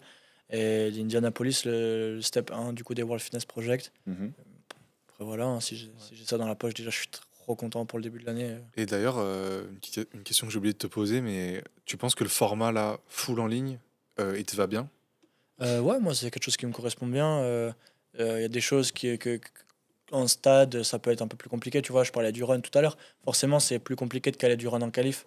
En vrai, moi, c'est un gros point que si tu m'enlèves, après, en général, je peux bien m'en sortir, tu vois. En vrai, tu m'enlèves le run au semi-final, le reste, ça coulisse. Enfin, ça a été, j'ai pris une grosse tôle là-dessus, tu vois. Et il y a 2 ans à Berlin, c'était la même chose. Et malheureusement, je peux pas trop courir à cause des problèmes que j'ai eu au talon et tout. Mais en vrai, je pense que ça, c'est un point qui n'est déjà pas là. Je le sais, je vais pas me tirer une balle dans le pied et me dire non, je vais pas le faire en ligne, tu vois. Bah oui, je vais faire des redos et prendre un ticket aux Games en ligne, mec, si tu peux, full in. Hein. Oui, et puis tu as fait des records du monde quand même en ligne à Grienne, justement, avec le premier WOD des quarts de finale de l'année dernière, je crois, ou l'année d'avant, je sais plus. Il y a 2 ans. Mais c'était fort et oui, c'est vrai que pour le coup, ça peut être un gros avantage pour toi et même pour plein d'autres athlètes, quoi. Après, encore une fois, ça dépend de la programmation. Ça fait 2 ans en quart de finale, les WOD, ils sont bien confectionnés pour des gens pas trop lourds non plus. Tu vois, Shurunke, il sort, Simon Mantilla, des gens comme ça, solides, ils sortent. Et tu vois, un Yele Oste, il s'est pas si bien qualifié que ça au quart de finale, je crois. Mais il a tué tout le monde au semi, tu vois. Oui. Donc, si je me trompe pas, j'ai pas envie de dire une connerie, mais il est peut-être pas dans Je sais plus exactement. J'ai du mal à... Mais en vrai, il est trop fort, tu vois. Mais il ne peut pas s'exprimer en ligne. Et moi, tant mieux si je peux. En vrai, je prends mon ticket là, si je peux. Hein. Je dis pas que je vais le faire. Je vais me prendre une tôle. Ils peuvent mettre des 3 RM deadlift. Ils peuvent mettre des heavy dumbbell thruster. J'en sais rien, un truc qui casse les couilles aux petits. Et puis moi, ça va me faire chier, tu vois. Non, mais... Bah ouais. Après, il a des gros points forts ergo, run, swim, donc, odd object. Un peu plus dur de s'exprimer en ligne, quoi. C'est ça. Mais il sera là sur le floor à casser des bouches. Donc, athlète, il aura son ticket en tous les cas. C'est un athlète typique aussi, Yel, je trouve. C'est-à-dire typique. Qui a des gros pics de forme aussi c'est vrai, à des moments de la saison. Ok. Il y a des athlètes qui fonctionnent comme ça. Et lui, c'est vraiment le cas. Il peut, je ne peux pas parler pour lui, mais je pense qu'il peut ne pas être tout le temps en forme. Et quand il est en forme, en vrai, il est trop fort. Tu vois, le semi-final, il a failli gagner, tu vois. C'était vraiment solide. C'est même un choc. C'est un mec qui a un mental de fou. Ouais, Il est amoureux du défi, tu vois. C'est vraiment plaisant de travailler avec un athlète comme Yele. Ouais. Et d'ailleurs, vous dites quoi? Il reste encore quelques jours pour s'inscrire au qualifier. Vous dites quoi aux gens qui vous disent non, moi je suis pas prêt pour la qualif, je suis pas prêt pour la compète, c'est pas le moment. C'est en forgeant qu'on devient forgeron. Ou que tu vas regretter. Non, mais parce qu'il y a pas mal ce retour en mode de toute façon, pourquoi je vais faire ça? Un peu comme les gens, un peu comme la critique qu'il y a chaque année aux Open. Ouais, je vais pas payer $20 pour finir 130 millième. Déjà là, c'était gratuit les inscriptions. Déjà. Il n'y a pas trop d'excuses. Il y a eu plus d'un mois gratuit. Bon, là, franchement, c'est payant, mais ça vaut le coup quand même. C'est combien les qualifs là? Là, on est à quoi 10, je crois, 10 ou 12 par 15 peut-être par tête. Et puis si les gens voulaient s'inscrire, voilà, c'est pour ça que j'arrive même pas à te répondre là, tu vas en direct, parce que généralement, on fait vraiment une ouverture un mois gratuit, et après, c'est histoire de dire, bah écoute, tu n'as pas été là au bon moment, et la prochaine fois, tu seras plus pertinent. Mais non, ce que je leur dis, c'est que, encore une fois, ça rassemble une communauté. Aujourd'hui, il y a plus de 6000 inscrits qui vont tenter tout ça. Comme les Open où on voit des tests dans les box, moi, je suis très heureux de voir ton WOD Vic qui va apparaître à plein de tableaux dans différentes salles de CrossFit, parce que c'est encore ça, moi, qui m'anime, c'est de se dire qu'il y a toute une communauté là qui va vivre pendant un mois ce WOD, et ça va parler sur les réseaux. Les gens vont aimer ce moment-là, vont penser un peu aussi à Vic, à toute cette équipe qui a travaillé derrière tout ça. Je trouve ça génial, et je trouve qu'appartenir à cette communauté, aux Affiliates Battle, au CrossFit, bah voilà, c'est ça, c'est pour ça qu'on est dans les box, et pourquoi pas se donner un petit objectif, tu vois, pendant le mois de mars, de février, pardon, à se donner tout cet objectif-là, quoi. Et ce qui est cool aussi avec ce WOD, c'est que il n'y a pas trop de complications, en tout cas, sur toutes les différentes variations.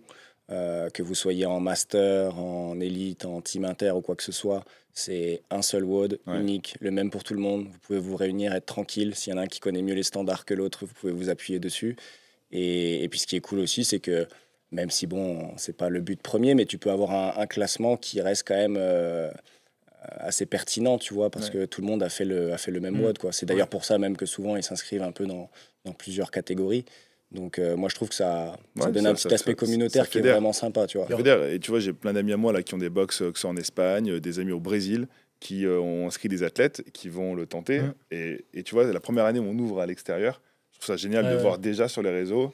Et ces owners-là m'ont dit qu'ils allaient mettre le WOD, bien sûr, au WOD du jour, qui allait faire passer tout ça avec une journée que pour ça.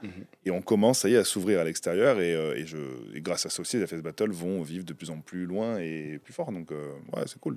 Non, puis c'est un petit peu un étalon de plus dans ton fitness. Tu sais que cette année-là, au qualifier d'étape, tu as fait tel classement. Et donc, l'année d'après, tu peux te retrouver et te dire, bah voilà, là, j'ai progressé quand même par rapport au field. C'est super intéressant, Même si le WOD est dur et tout, puis même ce que tu disais tout à l'heure, moi je sais que le WOD, je l'ai fait 3 fois l'année dernière, et 3 fois c'était avec des personnes différentes dans la salle. Donc c'est trop stylé, en vrai, tu fais ton WOD comme ça, tu te donnes vraiment, parce que je sais que c'est filmé et tout. Bon, il faut 70 gigas sur ton téléphone. Tu la places quand même, il l'a placé. Comme ça, tu peux brancher des disques durs maintenant dessus. 30 minutes, t'as vu? On n'a pas dépassé les 30. Et si, on avait le choix. Et si jamais tu performes, même moins de 30 minutes. C'est clair. C'est vrai. Mais voilà, ce qui est cool, c'est que c'est un WOD. Moi, ça me fatigue un peu de revenir 4 fois à la salle, 3 fois, faire des rideaux, machin. Là, ça favorise le one-shot. Tu sais que oui, c'est une organisation. Mais en soi, une fois, c'est fait. Et si tu es un bon crossfitter, entre guillemets, qui sait faire du one-shot, t'as pas à te stresser pendant 4 semaines, tu vois. En plus, les wall balls sont à 9 et pas à 15, donc ça facilite. D'accord. Mais tu places plein de pics, en fait. C'est la fin, faut lâcher tout. Il voulait son petit truc bankable. Bon, merci beaucoup, les gars. Merci, Victor, de nous avoir rejoints. Merci, Vic, je le dis là, parce que vraiment, tu es un mec humble, le peu que je t'ai vu déjà depuis hier, aujourd'hui, et merci beaucoup d'avoir joué le jeu, d'être avec nous. Merci à vous. Tu représentes tellement bien le CrossFit français, et merci pour tout ça, d'être là. Merci vraiment. Merci beaucoup. Puis hâte de te voir sur le floor dans 2 jours, du coup. On verra mon nom dans le leaderboard, du coup. Bien sûr que oui. Objectif, rester là-haut. Bon, merci beaucoup, les gars. Merci les mecs. Merci à toi. Merci.